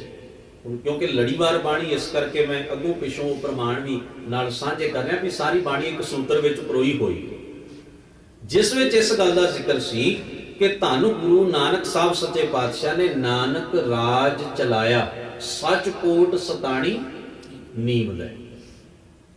ਤੋ ਉਸ ਧਰਮ ਦੇ ਰਾਜ ਦੀ ਜ਼ਿੰਮੇਵਾਰੀ ਹੁਣ ਧੰਨ ਗੁਰੂ ਅੰਗਦ ਸਾਹਿਬ ਦੇ ਕੋਲ, ਇਸ ਕਰਕੇ ਧਰਮ ਦਾ ਰਾਜ, ਧਰਮ ਦਾ ਰਾਜਾ ਗੁਰੂ ਨਾਨਕ ਮਹਾਰਾਜ ਦੀ ਜਗ੍ਹਾ ਤੇ ਹੁਣ ਧੰਨ ਗੁਰੂ ਅੰਗਦ ਸਾਹਿਬ ਹੋ ਗਏ। ਤੇ ਦੇਵਤਾ ਦਾ ਮਤਲਬ ਦੇਵੀ ਗੁਣਾ ਵਾਲਾ। ਜਿਵੇਂ ਆਸਾ ਕੀ ਵਾਰ ਦੇ ਵਿੱਚ ਮਹਾਰਾਜ ਨੇ ਫਰਮਾਇਆ, ਜਿਨ ਮਾਨਸ ਤੇ ਦੇਵਤੇ ਕੀਏ। ਦੇਵਤੇ ਦਾ ਇੱਥੇ ਅਰਥ ਦੇਵੀ ਗੁਣਾ ਵਾਲਾ ਪੁਰਖ। ਉਹ ਦੇਵਤੇ ਨਹੀਂ ਜੋ ਇੰਦਰ ਵਰਗੇ ਜਾਂ ਹੋਰ ਐਸੇ, ਉਹ ਪੁਰਾਣਾ ਵਾਲੇ ਦੇਵਤੇ ਨੇ। ਇੱਥੇ ਦੇਵਤੇ ਦਾ ਅਰਥ ਦੇਵੀ ਗੁਣਾ ਵਾਲਾ। ਧਰਮ ਰਾਏ ਹੈ ਦੇਵਤਾ, ਹੈ ਲਫ਼ਜ਼ ਦੇ ਉੱਤੇ ਜਿਸ ਵੇਲੇ ਦਾ ਪਾਠ ਹੋਣਾ ਹੈ ਨਾ ਪੰਕਤੀ ਦਾ, ਹੈ ਲਫ਼ਜ਼ ਦੇ ਉੱਤੇ ਵਜਨ ਪੈਣਾ। ਧਰਮ ਰਾਏ ਹੈ ਦੇਵਤਾ, ਲੈ ਗੱਲਾਂ ਕਰੇ ਦਲਾਲੀ। ਗੁਰੂ ਅੰਗਦ ਸਾਹਿਬ ਸੱਚੇ ਪਾਤਸ਼ਾਹ ਧਰਮ ਦੇ ਰਾਏ ਹਨ, ਧਰਮ ਦੇ ਰਾਜਾ ਹਨ ਅਤੇ ਦੇਵੀ ਗੁਣਾ ਦੇ ਨਾਲ ਭਰਪੂਰ ਦੇਵੀ ਪੁਰਖ ਹਨ। ਤੇ ਅਗਲੀ ਗੱਲ ਹੈ, ਲੈ ਗੱਲਾਂ ਕਰੇ ਦਲਾਲੀ। ਉਹ ਸੰਗਤ ਦੀ ਵਿਥਿਆ ਨੂੰ ਸੁਣਦੇ ਹਨ। ਲੈ ਗੱਲਾਂ, ਉਹ ਗੱਲਾਂ ਲੈ ਰਿਹਾ ਹੈ। ਭਾਵ ਮੈਂ ਜਦੋਂ ਉਸ ਦੇ ਸਾਹਮਣੇ ਆਪਣੀ ਆਤਮਿਕ ਪੁਕਾਰ ਜਾ ਕੇ ਰੱਖਦਾ ਹਾਂ ਤਾਂ ਉਹ ਅਕਾਲ ਪੁਰਖ ਵਾਹਿਗੁਰੂ ਦੇ ਨਾਲ ਮੇਰੀ ਟੁੱਟੀ ਹੋਈ ਸੁਰਤ ਨੂੰ, ਮੇਰੇ ਟੁੱਟੇ ਹੋਏ ਜੀਵਨ ਨੂੰ, ਮੇਰੇ ਮਨ ਮੁਕਤਾਈ ਦੇ ਭਰੇ ਹੋਏ ਜੀਵਨ ਨੂੰ ਜੋੜਦੇ ਹਨ, ਦਲਾਲੀ ਕਰਦੇ ਹਨ। ਦਲਾਲੀ ਦਾ ਮਤਲਬ ਹੁੰਦਾ ਨਾ ਦੋ ਧਿਰਾਂ ਦਾ ਆਪਸ ਵਿੱਚ ਵਣਜ ਕਰਾ ਦੇਣਾ, ਸੌਦਾ ਕਰਾਉਣ ਵਾਲਾ, ਜੋੜ ਉਹਨੂੰ ਅਸੀਂ ਵਿਚੋਲਾ ਵੀ ਕਹਿ ਦਿੰਦੇ ਆ। ਤੇ ਜਿਹੜਾ ਵਣਜ ਵਪਾਰ ਕਰਾਏ ਦੋਵਾਂ ਧਿਰਾਂ, ਕਿਉਂਕਿ ਗੁਰੂ ਅੰਗਦ ਸਾਹਿਬ ਮੱਲ ਤਖਤ ਬੈਠਾ ਗੁਰ ਹਟੀਏ ਹੈ, ਸੌਦਾ ਕਰਵਾ ਰਿਹਾ ਸਾਡਾ ਰੱਬ ਦੇ ਨਾਲ। ਤੇ ਇਸ ਹੱਟੀ ਦੇ ਉੱਤੇ ਬੈਠਾ ਹੋਇਆ ਉਹ ਜਿਸ ਵੇਲੇ ਸਾਨੂੰ ਆਤਮਕ ਵਣਜ ਤੇ ਵਪਾਰ ਦੇ ਪਾਂਧੀ ਬਣਾਉਂਦਾ ਤੇ ਉਹ ਦਲਾਲ ਦੀ ਡਿਊਟੀ ਕਰ ਰਿਹਾ ਹੈ। ਹੱਟੀ ਵੀ ਹੈ ਗੁਰੂ ਨਾਨਕ ਦੇ ਘਰ ਦੀ ਤੇ ਦਲਾਲੀ ਵੀ ਕਰ ਰਿਹਾ, ਲੈ ਗੱਲਾਂ ਕਰੇ ਦਲਾਲੀ। ਹੁਣ ਵੇਖੋ ਸ਼ਬਦ ਮਾੜਾ ਨਹੀਂ ਸੀ ਦਲਾਲੀ। ਜੇ ਅਸੀਂ ਕਿਸੇ ਨੂੰ ਕਹਿ ਦਈਏ ਨਾ ਕਿ ਤੂੰ ਫਲਾਣੇ ਦੀ ਦਲਾਲੀ ਕਰਦਾ ਫਿਰਦਾ, ਹੁਣ ਇੱਕ ਤਾਂ ਵੈਸੇ ਹੀ ਦਲਾਲ ਹੁੰਦਾ ਬੰਦਾ ਵੀ ਉਹ ਸੌਦਾ ਕਰਾਉਂਦਾ। ਅੱਜ ਅਸੀਂ ਉਹਦੇ ਲਈ ਹੋਰ ਨਵੇਂ ਲਫ਼ਜ਼ ਜਿਹੜੇ ਨੇ ਯੂਜ਼ ਕਰ ਲਏ ਕਈ ਤਰ੍ਹਾਂ ਦੇ। ਤਾਂ ਉਹ ਧੰਨ ਗੁਰੂ ਗ੍ਰੰਥ ਸਾਹਿਬ ਮਹਾਰਾਜ ਨੇ ਬੜੇ ਪੁਰਾਣੇ ਸ਼ਬਦ ਨੇ ਜਿਹੜੇ ਸਾਡੇ ਸਮਾਜ ਕਲਚਰ ਵਿੱਚ ਆਮ ਵਰਤੇ ਜਾਂਦੇ ਸਨ। ਲਏ ਗੱਲਾਂ ਕਰੇ ਦਲਾਲੀ, ਸਤਿਗੁਰ ਆਖੈ ਸੱਚਾ ਕਰੇ। ਦਲਾਲੀ ਉਹ ਕੀ ਕਰਦਾ ਹੈ ਵੀ ਜੋ ਸਤਿਗੁਰੂ ਆਖਦਾ ਹੈ, ਜੋ ਸੱਚਾ ਗੁਰੂ ਕਹਿੰਦਾ ਹੈ, ਸਤਿਗੁਰ ਆਖੈ ਬੇਨਤੀ ਕਰਦਾ ਹੈ, ਜੋ ਅਕਾਲ ਪੁਰਖ ਵਾਹਿਗੁਰੂ ਦੇ ਸਨਮੁਖ ਸਾਡੀ ਵਿਥਿਆ ਜਾ ਕੇ ਸੁਣਾਉਂਦਾ ਹੈ, ਸੱਚਾ ਕਰੇ। ਅਕਾਲ ਪੁਰਖ ਵਾਹਿਗੁਰੂ ਉਸ ਵਿਥਿਆ ਨੂੰ ਪੂਰੀ ਕਰਦਾ ਹੈ। ਭਾਵ ਸਾਡਾ ਦੁੱਖ ਜੋ ਅਸੀਂ ਗੁਰੂ ਕੋਲ ਜਾ ਕੇ ਦੱਸਦੇ ਹਾਂ, ਅਸੀਂ ਆਤਮਿਕ ਤੌਰ ਤੇ ਖੁੰਝੇ ਉਲਝੇ ਹੋਏ, ਦੁੱਖ ਭੋਗ ਰਹੇ, ਅਗਿਆਨਤਾ ਚ ਡੁੱਬੇ ਹੋਏ, ਗੁਰੂ ਕੋਲ ਜਾ ਕੇ ਅਰਦਾਸ ਕਰਦੇ ਹੋ, ਸੱਚੇ ਪਾਤਸ਼ਾਹ ਰਹਿਮਤ ਕਰੋ, ਰੱਬੀ ਨਾਮ ਦੀ ਦਾਤ ਦੇ ਦਿਓ। ਕਿ ਗੁਰੂ ਕਿਹਦੇ ਅੱਗੇ ਫਰਮਾਇਸ਼ ਕਰੇ? ਗੁਰੂ ਨੇ ਸਾਡਾ ਸੰਬੰਧ ਕਿਹਦੇ ਨਾਲ ਜੋੜਨਾ ਹੈ? ਅਕਾਲ ਪੁਰਖ ਨਾਲ ਜੋੜਨਾ ਹੈ। ਤੇ ਗੁਰੂ ਸਾਡੀ ਉਸ ਅਰਦਾਸ ਨੂੰ ਦਿਸ਼ਾ ਦਿੰਦਾ ਹੈ ਰੱਬ ਵਾਲੇ ਪਾਸੇ। ਸਤਿਗੁਰੂ ਵਿਚੋਲਾ ਹੈ ਸਾਡੇ ਤੇ ਅਕਾਲ ਪੁਰਖ ਦੇ ਦਰਮਿਆਨ। ਇਸੇ ਕਰਕੇ ਬਾਣੀ ਚ ਕਿਹਾ ਗਿਆ ਹਰ ਦਰਗਾਹ ਕਾ ਬਸੀਠ। ਇਸੇ ਕਰਕੇ ਕਿਹਾ ਗਿਆ ਗੁਰ ਪੌੜੀ ਬੇੜੀ ਗੁਰੂ। ਪੌੜੀ ਕੀ ਹੁੰਦੀ ਹੈ? ਜਿਹਦਾ ਇੱਕ ਸਿਰਾ ਜ਼ਮੀਨ ਨਾਲ ਹੁੰਦਾ ਹੈ, ਦੂਸਰਾ ਸਿਰਾ ਕੋਠੇ ਦੀ ਛੱਤ ਨਾਲ ਹੁੰਦਾ ਹੈ। ਯਾਨੀ ਕਿ ਉਹ ਦੋ ਧਿਰਾਂ ਨੂੰ ਜੋੜਦੀ। ਤੁਸੀਂ ਜ਼ਮੀਨ ਦੇ ਪੱਧਰ ਤੋਂ ਛੱਤ ਤੱਕ ਚੜ੍ਹਨਾ ਚਾਹੋ ਤੇ ਪੌੜੀ। ਗੁਰੂ ਦਾ ਇੱਕ ਸਿਰਾ ਸੰਸਾਰ ਨਾਲ ਜੁੜਿਆ ਹੋਇਆ ਹੈ, ਦੂਜਾ ਸਿਰਾ ਨਿਰੰਕਾਰ ਨਾਲ ਜੁੜਿਆ ਹੋਇਆ ਹੈ। ਉਹ ਇੱਕ ਪਾਸੇ ਸਾਡੇ ਨਾਲ ਤਾਲੁਕ ਰੱਖਦਾ ਹੈ, ਦੂਜੇ ਪਾਸੇ ਨਿਰੰਕਾਰ ਨਾਲ ਤਾਲੁਕ ਰੱਖਦਾ ਹੈ। ਉਹਨੇ ਸਾਨੂੰ ਅਕਾਲ ਪੁਰਖ ਤੱਕ ਲਿਜਾਣ ਦਾ ਮਾਧਿਅਮ ਸਾਧਨ ਬਣਨਾ ਹੈ ਗੁਰੂ ਨੇ। ਗੁਰ ਪੌੜੀ ਬੇੜੀ। ਬੇੜੀ ਕੀ ਹੁੰਦੀ? ਜਿਹੜੀ ਇੱਕ ਕੰਢੇ ਤੋਂ ਦੂਜੇ ਕੰਢੇ ਤੱਕ ਚੱਲਦੀ ਹੈ ਔਰ ਉਸ ਨਦੀ ਤੋਂ ਦਰਿਆ ਤੋਂ ਪਾਰ ਕਰ ਦਿੰਦੀ ਹੈ ਜਿੰਨੇ ਵੀ ਯਾਤਰੂ ਹੁੰਦੇ ਨੇ। ਗੁਰ ਪੌੜੀ ਬੇੜੀ ਗੁਰੂ, ਗੁਰ ਤੁਲਹਾ ਹਰਨਾਓ, ਗੁਰ ਸਰ ਸਾਗਰ ਬੋਹਿਥੋ, ਗੁਰ ਤੀਰਥ ਦਰਿਆਓ। ਗੁਰੂ ਦਾ ਇਹ ਰੋਲ ਹੈ। ਤੋ ਸਤਿਗੁਰੂ ਸਾਡੀ ਵਿਥਿਆ ਅਕਾਲ ਪੁਰਖ ਤੱਕ ਪਹੁੰਚਾਉਣ ਦਾ ਮਾਧਿਅਮ ਬਣਦਾ ਹੈ ਤੇ ਸਾਨੂੰ ਅਕਾਲ ਪੁਰਖ ਵਾਹਿਗੁਰੂ ਦੀਆਂ ਦਾਤਾਂ ਦੀ ਬਖਸ਼ਿਸ਼ ਕਰਵਾਉਂਦਾ, ਯਾਨੀ ਕਿ ਰੱਬੀ ਨਾਮ ਦੀ ਦਾਤ ਸਾਡੀ ਝੋਲੀ ਪਵਾਉਂਦਾ। ਇਸ ਕਰਕੇ ਅਸੀਂ ਨਾਮ ਕਿਸ ਕੋਲੋਂ ਮੰਗਦੇ ਹਾਂ ਜੀ? ਸਤਿਗੁਰ ਦਾਤਾ ਰਾਮ ਨਾਮ ਕਾ, ਹੋਰ ਦਾਤਾ ਕੋਈ ਨਹੀਂ। ਇਹ ਰੱਬੀ ਨਾਮ ਦੀ ਦਾਤ ਗੁਰੂ ਦੇ ਹੱਥ ਵਿੱਚ ਹੈ। ਅਸੀਂ ਅੱਜ ਕਹਿਣ ਬਾਬੇ ਤਾਂ ਫਲਾਨੀ ਜਗ੍ਹਾ ਤੋਂ ਨਾਮ ਲੈ ਨਹੀਂ ਪਿਆਰਿਓ। ਨਾਮੀ ਜੀਵਨ ਦੀਆਂ ਨਿਸ਼ਾਨੀਆਂ ਧੰਨ ਗੁਰੂ ਗ੍ਰੰਥ ਸਾਹਿਬ ਮਹਾਰਾਜ ਸੱਚੇ ਪਾਤਸ਼ਾਹ ਜੀ ਦੀ ਪਵਿੱਤਰ ਬਾਣੀ ਦੇ ਵਿੱਚੋਂ ਜਾਣੀਏ। ਅੱਜ ਸਾਡੇ ਸੁਭਾਅ ਦੇ ਵਿੱਚ ਹੈ, ਸਾਨੂੰ ਤੇ ਬਾਣੀ ਪੜ੍ਹਨ ਦੀ ਲੋੜ ਹੀ ਨਹੀਂ, ਸਾਨੂੰ ਕੀਰਤਨ ਸੁਣਨ ਦੀ ਲੋੜ ਨਹੀਂ, ਸਾਨੂੰ ਬਾਣੀ ਦੀ ਵਿਚਾਰ ਸੁਣਨ ਦੀ ਲੋੜ ਨਹੀਂ, ਅਸੀਂ ਤੇ ਵੈਸੇ ਹੀ ਨਾਮੀ ਹਾਂ। ਕੀ ਧੰਨ ਗੁਰੂ ਗ੍ਰੰਥ ਸਾਹਿਬ ਮਹਾਰਾਜ ਦੀ ਬਾਣੀ ਵਿੱਚ ਐਸਾ ਕਿਧਰੇ ਜ਼ਿਕਰ ਹੈ ਵੀ ਸ਼ਬਦ ਦੀ ਕਮਾਈ ਤੋਂ ਬਿਨਾਂ ਮਨੁੱਖ ਨੂੰ ਨਾਮ ਮਿਲ ਸਕਦਾ? ਸਾਰੇ ਗੁਰੂ ਗ੍ਰੰਥ ਸਾਹਿਬ ਚ ਨਹੀਂ ਮਿਲੇਗਾ ਐਸਾ ਪ੍ਰਮਾਣ। ਇੱਥੇ ਜ਼ਿਕਰ ਹੈ ਸ਼ਬਦੋਂ ਹੀ ਭਗਤ ਉਪਜੈ, ਸ਼ਬਦੇ ਮੇਲ ਮਿਲਾਇਆ। ਭਾਈ ਲਹਿਣਾ ਜੀ ਦਾ ਸਫ਼ਰ ਸ਼ੁਰੂ ਹੋਇਆ ਤੇ ਸ਼ਬਦ ਤੋਂ ਸ਼ੁਰੂ ਹੋਇਆ, ਨਾਮੀ ਜੀਵਨ ਤੱਕ ਪਹੁੰਚਿਆ। ਜਿੰਨੇ ਵੀ ਤੁਸੀਂ ਆਪਣੇ ਮਹਾਨ ਪੁਰਖਾਂ ਦਾ ਜ਼ਿਕਰ ਅਰਦਾਸ ਵਿੱਚ ਪੜ੍ਹਦੇ ਹੋ, ਇਤਿਹਾਸ ਵਿੱਚ ਪੜ੍ਹਦੇ ਹੋ, ਪਰ ਖਿਮਾ ਕਰਨਾ ਅਸੀਂ ਇਤਿਹਾਸ ਨੂੰ ਕੁਝ ਜਾਣੀਏ ਤੇ ਪੜ੍ਹੀਏ ਨਾ। ਖੜਾ ਹੀ ਛੱਡ ਦਿੱਤਾ ਹੈ, ਨਾ ਇਤਿਹਾਸ ਨਾਲ ਸੰਬੰਧ ਹੈ, ਨਾ ਬਾਣੀ ਨਾਲ ਸੰਬੰਧ ਹੈ, ਨਾ ਬਸ ਜ਼ੋਰ ਸਮਾਧੀ ਉੱਤੇ ਲੱਗੇ। ਇਹ ਸਾਡੀ ਪ੍ਰੋਬਲਮ ਬਣ ਰਹੀ ਹੈ ਵੀ ਅਸੀਂ ਆਪਣੇ ਇਤਿਹਾਸ ਦੀਆਂ ਗੁੰਝਲਾਂ ਤੋਂ ਵਾਕਿਫ ਨਹੀਂ ਹਾਂ, ਧੰਨ ਗੁਰੂ ਗ੍ਰੰਥ ਸਾਹਿਬ ਮਹਾਰਾਜ ਦੇ ਸਿਧਾਂਤ ਤੋਂ ਵਾਕਿਫ ਨਹੀਂ ਹਾਂ। ਜਾਣੇ ਅਣਜਾਣੇ ਅਸੀਂ ਬਹੁਤ ਵੱਡੀ ਭੁੱਲ ਕਮਾ ਰਹੇ ਹਾਂ, ਬਹੁਤ ਵੱਡੀ। ਧੰਨ ਗੁਰੂ ਗ੍ਰੰਥ ਸਾਹਿਬ ਮਹਾਰਾਜ ਸਾਨੂੰ ਨਾਮ ਬਖਸ਼ਿਸ਼ ਕਰ ਰਹੇ ਨੇ, ਪਰ ਉਹ ਨਾਮ ਸ਼ਬਦ ਦੀ ਕਮਾਈ ਤੋਂ ਬਿਨਾਂ ਨਹੀਂ ਆਏਗਾ। ਸ਼ਬਦੋਂ ਹੀ ਭਗਤ ਉਪਜੈ। ਹੋਰ ਪ੍ਰਮਾਣ ਬਖਸ਼ਿਸ਼ ਧੰਨ ਗੁਰੂ ਗ੍ਰੰਥ ਸਾਹਿਬ ਨੇ ਕੀਤੀ। ਜਿਸ ਵਿੱਚ ਮਹਾਰਾਜ ਨੇ ਗੱਲ ਆਖੀ ਹੈ, ਸਾਧ ਮਿਲੈ ਸਿੱਧ ਪਾਈਐ ਕੇਹ ਜੋਗ ਕੇ ਭੋਗ ਦੂਹੂ ਮਿਲ ਕਾਰਜ ਉਪਜੈ। ਦੋ ਚੀਜ਼ਾਂ, ਗੁਰੂ ਦਾ ਸ਼ਬਦ ਤੇ ਸਿੱਖ ਦੀ ਸੁਰ, ਦੋ ਚੀਜ਼ਾਂ ਹੋ ਗਈਆਂ। ਦੂ ਮਿਲ ਕਾਰਜ ਉਪਜੈ ਰਾਮ ਨਾਮ ਸੰਜੋਗ। ਇਹ ਬਾਣੀ ਜੋ ਜਿਉ ਜਾਣੈ ਤਿਸ ਅੰਤਰ ਰਵੈ ਹਰ ਨਾਮ। ਇਹ ਬਾਣੀ ਜੋ ਜਿਉ ਜਾਣੈ ਤਿਸ ਅੰਤਰ ਰਵੈ। ਫਿਰ ਥਾਂ ਪੁਰ ਥਾਂ ਬਾਣੀ ਚ ਜ਼ਿਕਰ ਹੈ ਵੀ ਗੁਰੂ ਹੀ ਤੈਨੂੰ ਨਾਮ ਦੀ ਦਾਤ ਦੇਗਾ। ਮੇਰੇ ਮੀਤ ਗੁਰਦੇਵ ਮੋਕੋ ਰਾਮ ਨਾਮ ਪ੍ਰਗਾਸ। ਕਿੰਨੇ ਐਸੇ ਪ੍ਰਮਾਣ ਅਸੀਂ ਰੋਜ਼ ਧੰਨ ਗੁਰੂ ਗ੍ਰੰਥ ਸਾਹਿਬ ਜੀ ਦੇ ਸ਼ਬਦਾਂ ਦੇ ਨਿਤਨੇਮ ਦੇ ਪਾਠ ਦੇ ਰੂਪ ਵਿੱਚ ਪੜ੍ਹਦੇ ਸੁਣਦੇ ਹਾਂ। ਤੋ ਹਜ਼ੂਰ ਮਹਾਰਾਜ ਬਖਸ਼ਿਸ਼ ਕਰ ਰਹੇ ਨੇ ਵੀ ਅਕਾਲ ਪੁਰਖ ਦੇ ਨਾਮ ਦੀ ਦਾਤ ਸਾਨੂੰ ਗੁਰੂ ਲੈ ਕੇ ਦਿੰਦਾ। ਸਤਿਗੁਰ ਆਖੈ ਸੱਚਾ ਕਰੇ। ਗੁਰੂ ਦਲਾਲੀ ਕਰ ਰਿਹਾ ਹੈ, ਗੁਰੂ ਵਿਚੋਲਗੀ ਕਰ ਰਿਹਾ ਹੈ। ਤਾਂ ਗੁਰੂ ਨੇ ਸਾਡੀ ਵਿਥਿਆ ਅਕਾਲ ਪੁਰਖ ਵਾਹਿਗੁਰੂ ਤੱਕ ਜਾ ਪਹੁੰਚਾਈਏ, ਤੇ ਅਕਾਲ ਪੁਰਖ ਵਾਹਿਗੁਰੂ ਨੇ ਉਹੋ ਹੀ ਕੀਤਾ ਜੋ ਗੁਰੂ ਨੇ ਸਾਡੀ ਵਿਥਿਆ ਉੱਥੋਂ ਤੱਕ ਕਹਿ ਦਿੱਤੀ। ਸਤਿਗੁਰ ਆਖਿਆ ਸੱਚਾ ਕਰੇ, ਸਾ ਬਾਤ ਹੋਵੇ ਦਰਹਾਲੀ। ਉਹ ਗੱਲ ਉਸੇ ਵੇਲੇ ਹੀ ਹੋ, ਤੁਰੰਤ ਹੋਵੇ, ਭਾਵ ਸਾਡੀ ਤੁਰੰਤ ਸੁਣੀ ਗਈ। ਨਾ ਦਲਾਲ ਨੇ ਉਹਲਾ ਰੱਖਿਆ, ਨਾ ਦਾਤ ਦੇਣ ਵਾਲੇ ਨੇ ਆਨਾਕਾਨੀ ਕੀਤੀ। ਦੋਵੇਂ ਹੀ ਸੁਚੱਜੇ, ਤਾਂ ਹੀ ਇੱਕ ਰੂਪ ਮੰਨੇ ਗਏ ਨਾ। ਗੁਰ ਪਰਮੇਸ਼ਰ ਏਕੋ ਜਾਣ। ਉਹ ਇੱਕ ਰੂਪ ਤਾਂ ਹੀ ਨੇ ਕਿ ਨਾ ਦਲਾਲ ਨਾ ਵਿਚੋਲਾ ਉਹਲਾ ਰੱਖਦਾ ਕੋਈ, ਤੇ ਨਾ ਦਾਤ ਦੇਣ ਵਾਲਾ ਝਿਜਕ ਰੱਖਦਾ। ਵੱਡਾ ਦਾਤਾ ਤੇਣਾ ਤਮਾਇਆ। ਦੋਵੇਂ ਹੀ ਇੰਨੇ ਸੁਹਿਰਦ ਨੇ ਕਿਉਂਕਿ ਰੱਬ ਦੇ ਸਾਰੇ ਗੁਣ ਗੁਰੂ ਚ ਮੌਜੂਦ ਨੇ, ਤੇ ਗੁਰੂ ਵੱਲ ਵੇਖ ਕੇ ਸਮਝ ਆਉਂਦੀ ਹੈ ਵੀ ਰੱਬ ਵੀ ਐਸਾ ਹੀ ਹੋਏਗਾ, ਰੱਬ ਵੀ ਐਸਾ ਹੀ ਹੈ। ਦੋਵੇਂ ਓਤ ਪੋਤ ਨੇ ਇੱਕ ਦੂਜੇ ਦੇ ਨਾਲ, ਫਰਕ ਕੋਈ ਨਹੀਂ। ਇਸ ਵਾਸਤੇ ਸਤਿਗੁਰੂ ਸੱਚੇ ਪਾਤਸ਼ਾਹ ਜੀ ਦੀ ਪਾਵਨ ਬਾਣੀ ਚ ਨਾ ਅਸੀਂ ਕਈ ਵਾਰ ਇਹ ਭੁਲੇਖੇ ਚ ਪੈਂਦੇ ਆ, ਜਿੱਥੇ ਲਿਖਿਆ ਗੁਰ ਅਰਜੁਨ ਪਰਤਖ ਹਰ, ਤੋਂ ਸਾਡੇ ਦਿਮਾਗ ਦੇ ਵਿੱਚ ਉਸੇ ਵੇਲੇ ਇੱਕ ਖਿਆਲ ਪਾਉਂਦਾ, ਇਹ ਕਿਵੇਂ ਹੋ ਸਕਦੀ ਹੈ ਗੱਲ। ਉਹ ਪਿਆਰਿਓ, ਗੁਰ ਅਰਜੁਨ ਪਰਤਖ ਹਰ, ਗੁਰੂ ਅਰਜਨ ਸਾਹਿਬ ਮਹਾਰਾਜ ਸੱਚੇ ਪਾਤਸ਼ਾਹ ਹਰੀ ਪ੍ਰਤੱਖ ਹਰੀ ਦਾ ਰੂਪ ਹਨ। ਗੌਰ ਕਰੋ, ਪ੍ਰਤੱਖ ਹਰੀ ਦਾ ਰੂਪ ਹਨ। ਕਿਉਂ ਆਖਿਆ ਭੱਟਾਂ ਨੇ? ਕਿਉਂਕਿ ਜਿਸ ਅਕਾਲ ਪੁਰਖ ਵਾਹਿਗੁਰੂ ਦੇ ਗੁਣਾਂ ਦਾ ਜ਼ਿਕਰ ਚੱਲਿਆ ਹੈ, ਉਹ ਸਾਰੇ ਦੇ ਸਾਰੇ ਗੁਣ ਧੰਨ ਗੁਰੂ ਅਰਜਨ ਸਾਹਿਬ ਮਹਾਰਾਜ ਸੱਚੇ ਪਾਤਸ਼ਾਹ ਜੀ ਦੇ ਜੀਵਨ ਚੋਂ, ਉਹਨਾਂ ਦੀ ਸ਼ਖਸੀਅਤ ਚੋਂ, ਉਹਨਾਂ ਦੀ ਬਾਣੀ ਚੋਂ ਅਨੁਭਵ ਕੀਤੇ, ਮਹਿਸੂਸ ਕੀਤੇ। ਇੱਕ ਹੋਰ ਬੇਨਤੀ ਕਰਦਾ, ਅਸੀਂ ਆਮ ਤੌਰ ਤੇ ਨਹੀਂ ਕਿਸੇ ਨੂੰ ਕਹਿ ਦਿੰਦੇ ਕਿ ਤੂੰ ਤਾਂ ਮੇਰੇ ਲਈ ਰੱਬ ਬਣ ਕੇ ਬੌੜਿਆ ਹੈ। ਭਾਸ਼ਾ ਮੁਹਾਵਰੇ ਤਾਂ ਸਾਡੇ ਹੀ ਰਹਿਣਗੇ ਨਾ ਜੀ, ਭਾਵੇਂ ਗੱਲ ਕਿੱਡੀ ਵੀ ਵੱਡੀ ਕਰਨੀ ਹੋਵੇ। ਉਹਦਾ ਮਤਲਬ ਕੀ ਹੁੰਦਾ ਹੈ? ਭਾਵ ਵੀ ਤੂੰ ਉਚੇਚੇ ਰੂਪ ਵਿੱਚ ਮੇਰੀ ਮਦਦ ਕੀਤੀ ਹੈ, ਚਾਰ ਸ਼ਫੇਰੇ ਤੋਂ ਮੈਂ ਨਿਰਾਸ਼ ਸਾਂ। ਮਨ ਨੂੰ ਮੇਰੇ ਲਈ ਅਕਾਲ ਪੁਰਖ ਵਾਹਿਗੁਰੂ ਦਾ ਤੂੰ ਇੱਕ ਸਬੂਤ ਬਣ ਕੇ ਆਇਆ ਵੀ ਰੱਬ ਇਵੇਂ ਮਦਦ ਕਰ ਦਿੰਦਾ ਹੈ ਮਨੁੱਖ ਦੀ, ਮਨੁੱਖ ਦੇ ਨਾਲ। ਤੋ ਇਹਨਾਂ ਗੱਲਾਂ ਨੂੰ, ਭਾਵਾਂ ਨੂੰ ਅਸੀਂ ਸਮਝਣਾ ਹੈ ਉਸ ਪ੍ਰਕਰਣ ਦੇ ਮੁਤਾਬਕ ਜਿੱਥੇ ਇਹ ਗੱਲ ਕਹੀ ਗਈ।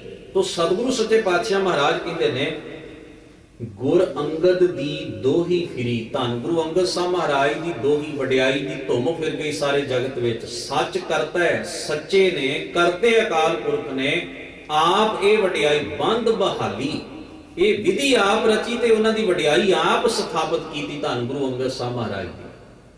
ਇੱਥੇ ਵੀ ਕ੍ਰੈਡਿਟ ਕਿਹਨੂੰ ਗਿਆ? ਅਕਾਲ ਪੁਰਖ ਨੂੰ। ਵਾਹਿਗੁਰੂ ਤੇਰੀ ਰਹਿਮਤ ਨਾਲ ਹੋਇਆ ਇਹ ਦੋਈ, ਇਹ ਵਡਿਆਈ ਜਿਹੜੀ ਹੈ ਇਹ ਤੇਰੀ ਕਿਰਪਾ ਸਦਕਾ ਹੈ। ਘਾਲ ਨਾ ਮਿਲਿਓ, ਸੇਵ ਨਾ ਮਿਲਿਓ, ਮਿਲਿਓ ਆਏ ਅਚਿੰਤਾ। ਘਾਲਣਾ ਘਾਲਣੀ ਹੈ, ਪਰ ਘਾਲਣਾ ਦਾ ਗੁਮਾਨ ਨਹੀਂ ਰੱਖਿਆ। ਆਖਿਆ ਵਾਹਿਗੁਰੂ ਤੇਰੀ ਦਾਤ ਹੈ, ਤੇਰੀ ਬਖਸ਼ਿਸ਼ ਨਾਲ ਹੋਇਆ। ਨਾਨਕ ਕਾਇਆ ਪਲਟ ਕਰ। ਧੰਨ ਗੁਰੂ ਨਾਨਕ ਸਾਹਿਬ ਮਹਾਰਾਜ ਮਨ ਨੂੰ ਸਰੀਰ ਬਦਲ ਕੇ, ਕਾਇਆ ਪਲਟ ਕੇ, ਮਲ ਤਖਤ ਬੈਠਾ। ਗੁਰੂ ਅੰਗਦ ਸਾਹਿਬ ਮਹਾਰਾਜ ਦੇ ਰੂਪ ਵਿੱਚ ਗੁਰਿਆਈ ਦਾ ਤਖਤ ਮਲ ਕੇ ਬੈਠਾ ਹੋਇਆ ਹੈ। ਸੈ ਡਾਲੀ, ਸੈਂਕੜੇ ਡਾਲੀਆਂ ਵਾਲਾ, ਭਾਵ ਸੈਂਕੜੇ ਹੀ ਸਿੱਖਾਂ ਸੰਗਤਾਂ ਦਾ ਮਾਲਕ, ਉਹਨਾਂ ਦੀ ਇੱਜ਼ਤ ਆਬਰੂ ਦਾ ਮਾਲਕ, ਉਹਨਾਂ ਦੇ ਆਤਮਿਕ ਜੀਵਨ ਦਾ ਰਖਵਾਲਾ ਆਪ ਤਖਤ ਉੱਤੇ ਕਾਇਆ ਪਲਟ ਕੇ ਬੈਠ ਗਿਆ ਹੈ। ਦਰ ਸੇਵੇ ਉਮਤ ਖੜੀ, ਦਰ ਦੇ ਉੱਤੇ ਖਲੋਤੀ ਹੋਈ। ਉਮਤ ਦਾ ਮਤਲਬ ਹੈ ਸੰਗਤ। ਸੰਗਤ ਗੁਰੂ ਅੰਗਦ ਸਾਹਿਬ ਦੇ ਦਰ ਤੇ ਖਲੋਤੀ ਹੋਈ। ਜਗਿਆਸੂ ਗੁਰੂ ਕੇ ਸਿੱਖ ਸੇਵੇ ਯਾਦ ਕਰ ਰਹੇ ਹਨ, ਜਾਚਨਾ ਕਰ ਰਹੇ ਹਨ, ਰੱਬ ਨੂੰ ਧਿਆ ਰਹੇ ਹਨ। ਦਰ ਸੇਵੇ ਉਮਤ ਖੜੀ, ਮਸਕਲੇ ਹੋਏ ਜੰਗਾਲੀ। ਜਿਵੇਂ ਕੋਈ ਜੰਗਾਲੀ ਹੋਈ ਚੀਜ਼ ਮਸਕਲੇ ਦੇ ਨਾਲ, ਜੰਗਾਲ ਲਾਉਣ ਵਾਲੀ ਚੀਜ਼ ਦੇ ਨਾਲ ਉਹਨੂੰ ਰਗੜ ਰਗੜ ਕੇ ਜੰਗਾਲ ਲਾ ਲਿਆ ਜਾਂਦਾ। ਜਿਵੇਂ ਅਸੀਂ ਰੇਗ ਮਾਰ ਸ਼ਬਦ ਵਰਤਦੇ ਹਾਂ ਵੀ ਰੇਗ ਮਾਰ ਨਾਲ ਜੰਗਾਲ ਲਾ ਦਿੱਤਾ, ਅੱਜ ਕੱਲ੍ਹ ਕੈਮੀਕਲ ਆ ਗਿਆ। ਉਹ ਜੰਗਾਲ ਲਾਉਣ ਵਾਲੇ ਯੰਤਰ ਦੇ ਨਾਲ ਜਿਸ ਤਰ੍ਹਾਂ ਜੰਗਾਲ ਲਾਇਆ ਜਾਂਦਾ ਹੈ, ਇਸ ਤਰ੍ਹਾਂ ਗੁਰੂ ਦੀ ਸੰਗਤ ਉਮਤ ਗੁਰੂ ਦੇ ਦਰ ਦੇ ਉੱਤੇ ਖਲੋਤੀ, ਅਕਾਲ ਪੁਰਖ ਦਾ ਨਾਮ ਗੁਰੂ ਦੇ ਸ਼ਬਦ ਰਾਹੀਂ ਧਿਆਉਂਦੀ ਏ ਤੇ ਆਪਣੀ ਆਤਮਾ ਨੂੰ ਉਜਲਾ ਕਰ ਰਹੀ ਹੈ, ਆਪਣੇ ਮਨ ਮਸਤਕ ਨੂੰ ਉਜਲਾ ਕਰ ਰਹੀ ਹੈ, ਆਪਣੇ ਜੀਵਨ ਨੂੰ ਉਜਲਾ ਕਰ ਰਹੀ ਹੈ, ਮਨ ਨੂੰ ਆਪਣੀ ਮੈਲ ਲਾ ਰਿਹਾ ਹੈ ਹਰ ਸਿੱਖ ਗੁਰੂ ਦੇ ਦਰ ਉੱਤੇ ਆ ਕੇ। ਪਰ ਇਹ ਵੀ ਬੇਨਤੀ ਕਰਦੇ ਹਾਂ, ਕਈ ਵਾਰ ਅਸੀਂ ਮੈਲ ਲਾਉਣ ਆਏ ਮੈਲ ਲੈ ਵੀ ਜਾਂਦੇ ਹਾਂ, ਧਿਆਨ ਰੱਖਣਾ ਇਸ ਗੱਲ ਦਾ। ਕਈ ਵਾਰ ਕਨਸੈਪਟ ਇਹ ਹੁੰਦਾ ਹੈ ਵੀ ਮੈਲ ਲਾ ਕੇ ਜਾਣੀ ਹੈ ਤੇ ਕਈ ਵਾਰ ਮੈਲ ਚੁੱਕ ਕੇ ਵੀ ਲੈ ਜਾਣੀ ਹੈ, ਐਸਾ ਵੀ ਵਾਪਰ ਜਾਂਦਾ ਹੈ। ਕਿਉਂਕਿ ਸਵਾਲ ਹੈ ਬਿਰਤੀ ਦਾ ਵੀ, ਅਗਰ ਬਿਰਤੀ ਇਸ ਜਗ੍ਹਾ ਤੇ ਟਿਕੀ ਹੈ ਵੀ ਮੈਲ ਉਤਰ ਜਾਏ, ਔਗਣ ਛੁੱਟ ਜਾਏ, ਤਾਂ ਫਿਰ ਤਾਂ ਦਿਸ਼ਾ ਸਹੀ ਰਹੇਗੀ। ਤੇ ਜੇ ਬਿਰਤੀ ਹੋਰ ਪਾਸੇ ਲੱਗੀ ਹੋਈ ਹੈ ਤੇ ਫਿਰ ਬੰਦਾ ਮੈਲ ਲਾਉਣ ਆਇਆ ਕਈ ਕੁਝ ਨਾਲ ਲੈ ਜਾਂਦਾ ਜੋ ਉਹਨੂੰ ਨਹੀਂ ਸੀ ਚੁੱਕਣਾ ਚਾਹੀਦਾ, ਉਹ ਭਾਰ ਵੀ ਨਾਲ ਚੁੱਕੀ ਬੈਠਾ ਹੈ। ਪਰ ਜਿਹੜੇ ਗੁਰੂ ਦੇ ਪਿਆਰੇ ਸਿੱਖ ਜਗਿਆਸੂ ਹਨ, ਉਹਨਾਂ ਦਾ ਜ਼ਿਕਰ ਕਰਦੇ ਆ ਕਿ ਵੀ ਸਿੱਖ ਸੰਗਤ ਦਾ ਕਰਮ ਕੀ ਹੈ, ਉਹ ਉਜਲਿਆ ਹੋਣ ਵਾਸਤੇ ਗੁਰੂ ਦੇ ਦਰ ਤੇ ਖੜੀ ਹੈ, ਆਪਣੀ ਮੈਲ ਲਾਉਣ ਵਾਸਤੇ। ਇਸ ਵਾਸਤੇ ਕਹਿੰਦੇ ਨੇ ਦਰ ਦਰਵੇਸ਼ ਖਸਮ ਦਾ ਨਾਏ ਸੱਚੈ ਬਾਣੀ ਲਾਲੀ। ਦਰ ਦਰ ਦੇ ਉੱਤੇ, ਦਰਵੇਸ਼ ਦਾ ਅਰਥ ਹੁੰਦਾ ਜਾਚਕ, ਜੋ ਯਾਚਨਾ ਕਰ ਰਿਹਾ, ਮੰਗ ਰਿਹਾ, ਜਿਸ ਨੇ ਖੁਦਾ ਦਾ, ਰੱਬ ਦਾ, ਅੱਲਾ ਦਾ, ਪ੍ਰਭੂ ਦਾ ਦਰ ਘੁੱਟ ਕੇ ਫੜ ਲਿਆ, ਦਰਵੇਸ਼। ਦਰ ਦਰਵੇਸ਼ ਖਸਮ ਹੈ ਨਾਏ ਸੱਚੈ ਬਾਣੀ ਲਾਲੀ। ਧੰਨ ਗੁਰੂ ਅੰਗਦ ਸਾਹਿਬ ਮਹਾਰਾਜ ਦੇ ਪ੍ਰਥਾਏ ਕਿਹਾ ਗਿਆ ਹੈ ਇਹ ਬਚਨ ਕਿ ਅਕਾਲ ਪੁਰਖ ਦੇ ਦਰ ਦੇ ਉੱਤੇ ਉਹ ਰੱਬੀ ਨਾਮ ਦੇ ਜਾਚਕ ਬਣ ਕੇ ਖਲੋਤੇ ਹਨ। ਸੱਚੇ ਅਕਾਲ ਪੁਰਖ ਦੇ ਨਾਮ ਦੇ ਰਾਹੀਂ ਉਹਨਾਂ ਦੇ ਮੁਖ ਤੇ ਲਾਲੀ ਹੈ, ਭਾਵ ਉਹਨਾਂ ਦਾ ਮੁਖ ਉਜਲਾ ਹੈ, ਉਹਨਾਂ ਦਾ ਤੇਜ ਪ੍ਰਭਾਵ ਅਕਾਲ ਪੁਰਖ ਦੇ ਗੁਣਾ ਉਹਦੇ ਨਾਮ ਕਰਕੇ ਬਣਿਆ ਹੋਇਆ ਹੈ। ਬਲਵੰਡ ਖੀਵੀ ਨੇਕ ਜਨ। ਹੁਣ ਵੇਖੋ, ਜਿਵੇਂ ਪਹਿਲਾਂ ਬੇਨਤੀ ਕੀਤੀ ਸੀ, ਜਨ ਜਨ ਕਹਿੰਦੇ ਨੇ ਦਾਸ ਨੂੰ, ਸੇਵਕ ਨੂੰ। ਜਨ ਨਾਨਕ ਧੂੜ ਮੰਗੈ ਤਿਸ ਗੁਰ ਸੇਵਕੀ, ਜਨ ਕੇ ਚਰਨ ਵਸੈ ਮੇਰੇ ਹੀਰ ਹੈ, ਜਨ ਕੀ ਧੂੜ ਦੇਹੋ ਕਿਰਪਾ। ਇੱਥੇ ਸਾਰਿਆਂ ਦਾ ਜਨ ਸ਼ਬਦ ਦਾ ਅਰਥ ਹੈ ਸੇਵਕ, ਔਰ ਇਹ ਜਨ ਸ਼ਬਦ ਦੋ ਵਾਰ ਆਇਆ ਗੁਰੂ ਗ੍ਰੰਥ ਸਾਹਿਬ 'ਚ। ਇਹ ਫਾਰਸੀ ਦਾ ਸ਼ਬਦ ਹੈ, ਪਰਸ਼ੀਅਨ ਦਾ। ਇਹਨੂੰ ਜਿੱਜੇ ਨੂੰ ਪੈਰ 'ਚ ਬਿੰਦੀ ਲਾ ਕੇ ਜਨ ਉਚਾਰਨ ਕਰਨਾ, ਕਿਉਂਕਿ ਜਦੋਂ ਉਰਦੂ ਦੇ ਵਿੱਚ ਲਿਖਿਆ ਜਾਂਦਾ ਹੈ ਜ਼ੇਰ ਜ਼ਬਰ ਕਰਕੇ, ਤਾਂ ਉਹ ਵੱਖਰੇ ਵੱਖਰੇ ਉਚਾਰਨ ਹਨ। ਜਿਵੇਂ ਸਾਡੇ ਸੱਸੇ ਪੈਰ ਬਿੰਦੀ ਵਾਲਾ ਉਚਾਰਨ ਤੇ ਸੱਸਾ ਉਚਾਰਨ ਤੇ ਛਿੱਛਾ ਉਚਾਰਨ, ਤਿੰਨ ਉਚਾਰਨ ਵੱਖਰੇ ਨੇ। ਜਿਵੇਂ ਫੱਫਾ ਤੇ ਫੱਫੇ ਪੈਰ ਬਿੰਦੀ ਫੁਹਾਰਾ, ਜਿਵੇਂ ਗੱਗਾ ਤੇ ਗੱਗੇ ਪੈਰ ਬਿੰਦੀ ਵਾਲਾ ਉਚਾਰਨ, ਜਿਵੇਂ ਜਿੱਜਾ ਤੇ ਜਿੱਜੇ ਪੈਰ ਬਿੰਦੀ ਵਾਲਾ ਜੰਜ਼ੀਰ। ਇਸ ਤਰ੍ਹਾਂ ਉਚਾਰਨ ਬਦਲ ਜਾਂਦੇ ਨੇ, ਹਰ ਲਫ਼ਜ਼ ਨੂੰ ਉਚਾਰਨ ਕਰਨ ਦੀ ਇੱਕ ਟਿਊਨ ਹੈ। ਇਸੇ ਤਰ੍ਹਾਂ ਇਹ ਸ਼ਬਦ ਜਿਹੜਾ ਪਰਸ਼ੀਅਨ ਭਾਸ਼ਾ ਤੋਂ ਪੰਜਾਬੀ ਦੇ ਵਿੱਚ, ਇਹਦਾ ਮੂਲ ਉੱਥੇ ਹੈ। ਤੋ ਇੱਥੇ ਜਨ ਨਹੀਂ ਬੋਲਿਆ ਜਾਏਗਾ, ਕਿਉਂਕਿ ਇਹ ਲਫ਼ਜ਼ ਮਾਤਾ ਖੀਵੀ ਜੀ ਵਾਸਤੇ ਆ ਰਿਹਾ ਤੇ ਉਹਨਾਂ ਦੇ ਲਈ ਆਇਆ ਹੋਇਆ ਇਹ ਸ਼ਬਦ ਆਏਗਾ ਜਨ।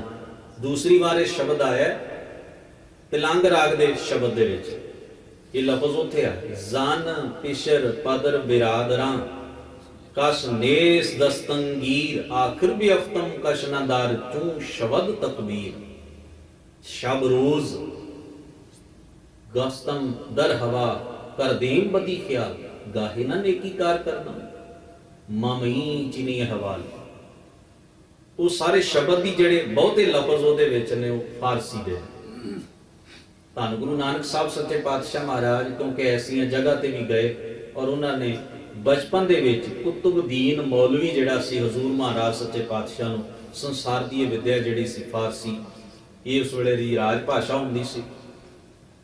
ਤੋ ਸਤਿਗੁਰੂ ਸੱਚੇ ਪਾਤਸ਼ਾਹ ਮਹਾਰਾਜ ਨੇ ਇਹ ਜਿਹੜਾ ਸ਼ਬਦ ਬਾਣੀ ਚ ਵਰਤਿਆ ਜਨ ਬਲਵੰਡ ਖੀਵੀ ਨੇਕ ਜਨ। ਮਾਤਾ ਖੀਵੀ ਜੀ ਬੜੀ ਨੇਕ ਔਰਤ ਹੈ। ਜਿਨ ਬਹੁਤੀ ਛਾਉ ਜਿਸ ਬਹੁਤੀ ਛਾਉ ਪਤਰਾੜੀ, ਜਿਸ ਦੀ ਬੜੀ ਸੰਘਣੀ ਪੱਤਿਆਂ ਵਾਲੀ ਛਾਂ ਹੈ, ਭਾਵ ਜਿਸ ਦੇ ਪਿਆਰ ਦਾ ਬੜਾ ਨਿੱਘ ਹੈ, ਉਹ ਬੜੀ ਨੇਕ ਵਖਤ ਔਰਤ ਹੈ, ਬੜੀ ਮਹਾਨ ਔਰਤ ਹੈ, ਉਹ ਸਦ ਗੁਣਾ ਨਾਲ ਭਰਪੂਰ ਔਰਤ ਹੈ। ਲੰਗਰ ਦੌਲਤ ਵੰਡੀ ਹੈ, ਲੰਗਰ ਵਿੱਚ, ਲੰਗਰ ਦੇ ਰਾਰੇ ਨੂੰ ਸਿਹਾਰੀ ਲੱਗੀ, ਵਿਆਕਰਣਕ ਨੇਮ ਮੁਤਾਬਕ ਲੰਗਰ ਵਿੱਚ ਦੌਲਤ ਵੰਡੀ ਹੈ। ਇੱਕ ਪਾਸੇ ਲੰਗਰ ਵਿੱਚ ਜਿਹੜਾ ਕਿ ਸੰਗਤ ਦਾ ਲੰਗਰ ਹੈ, ਜਿੱਥੇ ਤੁਸੀਂ ਜੁੜ ਬੈਠੇ ਹੋ, ਇੱਥੇ ਕੀ ਦੌਲਤ ਹੈ? ਗੁਰੂ ਦੇ ਸ਼ਬਦ ਦੀ, ਨਾਮ ਦੀ, ਰੱਬੀ ਗੁਣਾਂ ਦੀ, ਆਤਮਕ ਸੋਝੀ ਦੀ, ਆਪਣੇ ਅਸਲੇ ਵੱਲ ਪਰਤਣ ਦੀ, ਇੱਕ ਤੇ ਇਹ ਦੌਲਤ ਹੈ। ਲੰਗਰ ਦੌਲਤ ਵੰਡੀ ਹੈ। ਤੇ ਦੂਸਰਾ ਲੰਗਰ ਕੀ ਹੈ? ਜੋ ਅਸੀਂ ਸਰੀਰਕ ਤੌਰ ਤੇ ਪੇਟ ਪੂਰਤੀ ਵਾਸਤੇ, ਸਰੀਰ ਦੀ ਲੋੜ ਵਾਸਤੇ ਭੋਜਨ ਪ੍ਰਸ਼ਾਦਾ ਤਿਆਰ ਕਰਦੇ ਹਾਂ। ਮਾਤਾ ਖੀਵੀ ਜੀ ਉਹ ਜ਼ਿੰਮੇਵਾਰੀ ਸੰਭਾਲਦੇ ਹਨ। ਵੇਖੋ ਦੋ ਤਰ੍ਹਾਂ ਦੇ ਜ਼ਿਕਰ ਆਏ।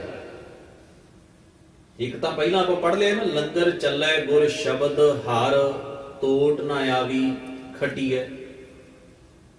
ਲੰਗਰ ਚੱਲੈ ਗੁਰ ਸ਼ਬਦ ਹਰ, ਗੁਰੂ ਸ਼ਬਦ ਰਾਹੀਂ ਹਰੀ ਦੇ ਨਾਮ ਦਾ ਲੰਗਰ ਚੱਲ ਰਿਹਾ ਹੈ, ਜਿੱਥੇ ਆਤਮਿਕ ਗੁਣਾਂ ਦੀ ਖੱਟੀ ਦਾ ਕੋਈ ਘਾਟਾ ਨਹੀਂ। ਇੱਕ ਹੁਣ ਇਸ ਲੰਗਰ ਦਾ ਜ਼ਿਕਰ ਹੈ, ਜਿਸ ਲੰਗਰ ਦੇ ਵਿੱਚ ਮਾਤਾ ਖੀਵੀ ਜੀ ਜ਼ਿੰਮੇਵਾਰੀ ਸੰਭਾਲ ਕੇ ਕੀ ਕਰ ਰਹੇ ਹਨ? ਰਸ ਅੰਮ੍ਰਿਤ ਖੀਰ ਘਿਆਲੀ, ਘਿਆਲੀ ਕਹਿੰਦੇ ਨੇ ਘਿਓ ਵਾਲੀ ਖੀਰ ਵਰਤਾ ਰਹੇ ਹਨ ਸੰਗਤ ਨੂੰ। ਔਰ ਰੱਬੀ ਨਾਮ ਦਾ ਅੰਮ੍ਰਿਤ ਰਸ ਜਿਹੜਾ ਹੈ ਉਹ ਸੰਗਤ ਦੇ ਵਿੱਚ ਆਤਮਿਕ ਗੁਣਾਂ ਦੀ ਪੂੰਜੀ ਦੇ ਦੌਲਤ ਦੇ ਰੂਪ ਵਿੱਚ ਵੰਡਿਆ ਜਾ ਰਿਹਾ। ਦੋ ਚੀਜ਼ਾਂ ਦਾ ਜ਼ਿਕਰ ਆ ਗਿਆ ਵੀ ਸਰੀਰਕ ਲੰਗਰ ਦੀ ਵੀ ਮਹੱਤਤਾ ਹੈ, ਆਤਮਿਕ ਲੰਗਰ ਦੀ ਵੀ ਮਹੱਤਤਾ ਹੈ, ਆਤਮਿਕ ਗੁਣਾਂ ਦੇ ਲੰਗਰ ਦੀ ਮਹੱਤਤਾ ਹੈ। ਇਸ ਕਰਕੇ ਖਿਮਾ ਕਰਨਾ, ਅਸੀਂ ਭਾਵੇਂ ਫਿਜ਼ੀਕਲੀ ਕਿਸੇ ਕੋਲੋਂ ਪੇਟ ਪੂਰਤੀ ਲਈ ਮੰਗਣ ਨਹੀਂ ਜਾਂਦੇ, ਪਰ ਆਤਮਿਕ ਤੌਰ ਤੇ ਅੱਜ ਵੀ ਅਸੀਂ ਝੂਠਾ ਫੜਿਆ ਹੋਇਆ, ਕਿਉਂਕਿ ਉਹ ਜਿਹੜਾ ਲੰਗਰ ਲੱਗਿਆ ਹੋਇਆ ਸੀ ਨਾ, ਉਸ ਪੰਗਤ ਵਿੱਚ ਬਹਿਣ ਲਈ ਅਸੀਂ ਰਾਜ਼ੀ ਹੀ ਨਹੀਂ ਹੋਏ। ਉਹਦਾ ਸਾਨੂੰ ਚੇਤਾ ਹੀ ਭੁੱਲ ਗਿਆ ਕਿ ਇਹ ਲੰਗਰ ਵੀ ਅਸੀਂ ਛਕਣਾ ਹੈ। ਇਸ ਕਰਕੇ ਆਤਮਿਕ ਤੌਰ ਤੇ ਅਸੀਂ ਅਜੇ ਵੀ ਮੰਗ ਰਹੇ ਹਾਂ, ਉਹ ਵੀ ਦਰ-ਦਰ ਤੋਂ ਮੰਗ ਰਹੇ ਹਾਂ। ਇਸ ਕਰਕੇ ਸਾਨੂੰ ਸਿਖਾਇਆ ਗਿਆ ਸੀ ਕਿ ਉਹ ਵੀ ਤੇਰੀ ਲੋੜ ਇੱਥੇ ਪੂਰੀ ਹੋਣੀ ਹੈ, ਗੁਰੂ ਦੇ ਕੋਲੋਂ ਆ ਕੇ ਉਹ ਵੀ ਲੰਗਰ ਛਕ ਲਈ, ਤਾਂ ਕਿ ਤੈਨੂੰ ਦਰ-ਦਰ ਤੇ ਭਟਕਣ ਦੀ ਤੇ ਮੰਗਣ ਦੀ ਲੋੜ ਨਾ ਰਹਿ ਜਾਏ। ਤਾਂ ਗੁਰੂ ਮਹਾਰਾਜ ਬਖਸ਼ਿਸ਼ ਕਰਦਿਆਂ ਹੋਇਆਂ ਕਹਿੰਦੇ ਨੇ, ਗੁਰ ਸਿੱਖਾਂ ਕੇ ਮੁਖ ਉਜਲੇ ਮਨਮੁਖ ਥੀਏ ਪ੍ਰਾੜੀ। ਗੁਰੂ ਦੇ ਸਿੱਖਾਂ ਦੇ, ਗੁਰੂ ਦੇ ਪਿਆਰਿਆਂ ਦੇ ਮੁਖ ਉਜਲੇ ਹਨ, ਜਿਨ੍ਹਾਂ ਨੇ ਆਤਮਿਕ ਲੰਗਰ ਵੀ ਛਕਿਆ ਹੈ। ਪਰ ਜਿਹੜੇ ਮਨਮੁਖ ਨੇ, ਮਨ ਪਿੱਛੇ ਲੱਗਣ ਵਾਲੇ, ਮਨ ਨੂੰ ਹੀ ਮੁੱਖ ਰੱਖਿਆ, ਗੁਰੂ ਵਾਲੇ ਪਾਸੇ ਰੁਖ ਨਹੀਂ ਕੀਤਾ, ਧਿਆਨ ਨਹੀਂ ਕੀਤਾ, ਉਹਨਾਂ ਦੇ ਮੁਖ ਬਣ ਗਏ ਪ੍ਰਾੜੀ। ਪ੍ਰਾੜੀ ਦਾ ਮਤਲਬ ਹੁੰਦਾ ਹੈ ਪੀਲੇ, ਸ਼ਰਮਿੰਦਗੀ ਸਹਿਣ ਵਾਲੇ। ਉਹਨਾਂ ਦੇ ਮੁਖ ਉਜਲੇ ਨਹੀਂ ਹੋਏ, ਉਹ ਵਿਕਾਰਾਂ ਦੀਆਂ ਸੱਟਾਂ ਖਾ ਰਹੇ ਨੇ, ਵਿਕਾਰਾਂ ਨੂੰ ਜੀ ਰਹੇ ਨੇ, ਅਗਿਆਨਤਾ ਢੋ ਰਹੇ ਨੇ, ਉਸੇ ਤਰ੍ਹਾਂ ਬਾਰ-ਬਾਰ ਵਿਕਾਰਾਂ 'ਚ ਸ਼ਰਮਿੰਦਗੀ ਸਹਿਣ ਕਰਦੇ। ਪਏ ਕਬੂਲ ਖਸਮ ਨਾਲ ਜਾਂ ਘਾੜ ਮਰਦੀ ਘਾਲੀ। ਧੰਨ ਗੁਰੂ ਅੰਗਦ ਸਾਹਿਬ ਮਹਾਰਾਜ ਆਪਣੇ ਖਸਮ ਦੇ ਦਰ ਕਬੂਲ ਹੋਏ। ਕਿਵੇਂ ਪ੍ਰਵਾਨ ਚੜੇ? ਕਿਉਂਕਿ ਉਹਨਾਂ ਮਰਦਾਂ ਵਾਲੀ ਘਾਲਣਾ ਘਾਲੀ ਹੈ। ਮਰਦਾਂ ਵਾਲੀ ਘਾਲਣਾ ਭਾਵ ਉਹਨਾਂ ਨੇ ਉਹ ਘਾਲਣਾ ਘਾਲੀ ਹੈ ਜਿਸ ਵਿੱਚ ਦ੍ਰਿੜਤਾ ਦੀ ਲੋੜ ਪੈਂਦੀ ਹੈ, ਸਬਰ ਦੀ ਲੋੜ ਪੈਂਦੀ ਹੈ, ਸਿਦਕ ਦੀ ਲੋੜ ਪੈਂਦੀ ਹੈ।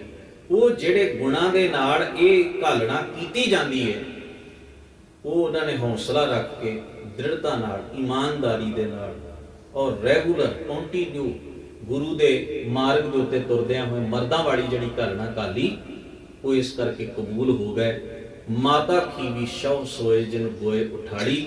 ਮਾਤਾ ਖੀਵੀ ਜੀ ਦਾ ਮਾਲਕ ਭਾਵ ਧੰਨ ਗੁਰੂ ਅੰਗਦ ਸਾਹਿਬ ਮਹਾਰਾਜ ਐਸੇ ਮਹਾਨ ਸਦ ਗੁਣਾਂ ਵਾਲੇ ਹਨ, ਜਿਨ੍ਹਾਂ ਨੇ ਸੰਸਾਰ ਦੇ ਪਾਰ ਉਤਾਰੇ ਦੀ ਜ਼ਿੰਮੇਵਾਰੀ ਆਪਣੇ ਸਿਰ ਲੈ ਲਈ ਹੈ। ਜਿਵੇਂ ਧੰਨ ਗੁਰੂ ਨਾਨਕ ਮਹਾਰਾਜ ਸੱਚੇ ਪਾਤਸ਼ਾਹ ਜਗਤ ਜਲੰਦੇ ਦੇ ਭਲੇ ਵਾਸਤੇ ਕਾਰਜਸ਼ੀਲ ਸਨ, ਧੰਨ ਗੁਰੂ ਅੰਗਦ ਸਾਹਿਬ ਮਹਾਰਾਜ ਵੀ ਉਸੇ ਰੂਪ ਵਿੱਚ ਮਲ ਤਖਤ ਬੈਠਾ ਗੁਰ ਹਟਿਐ।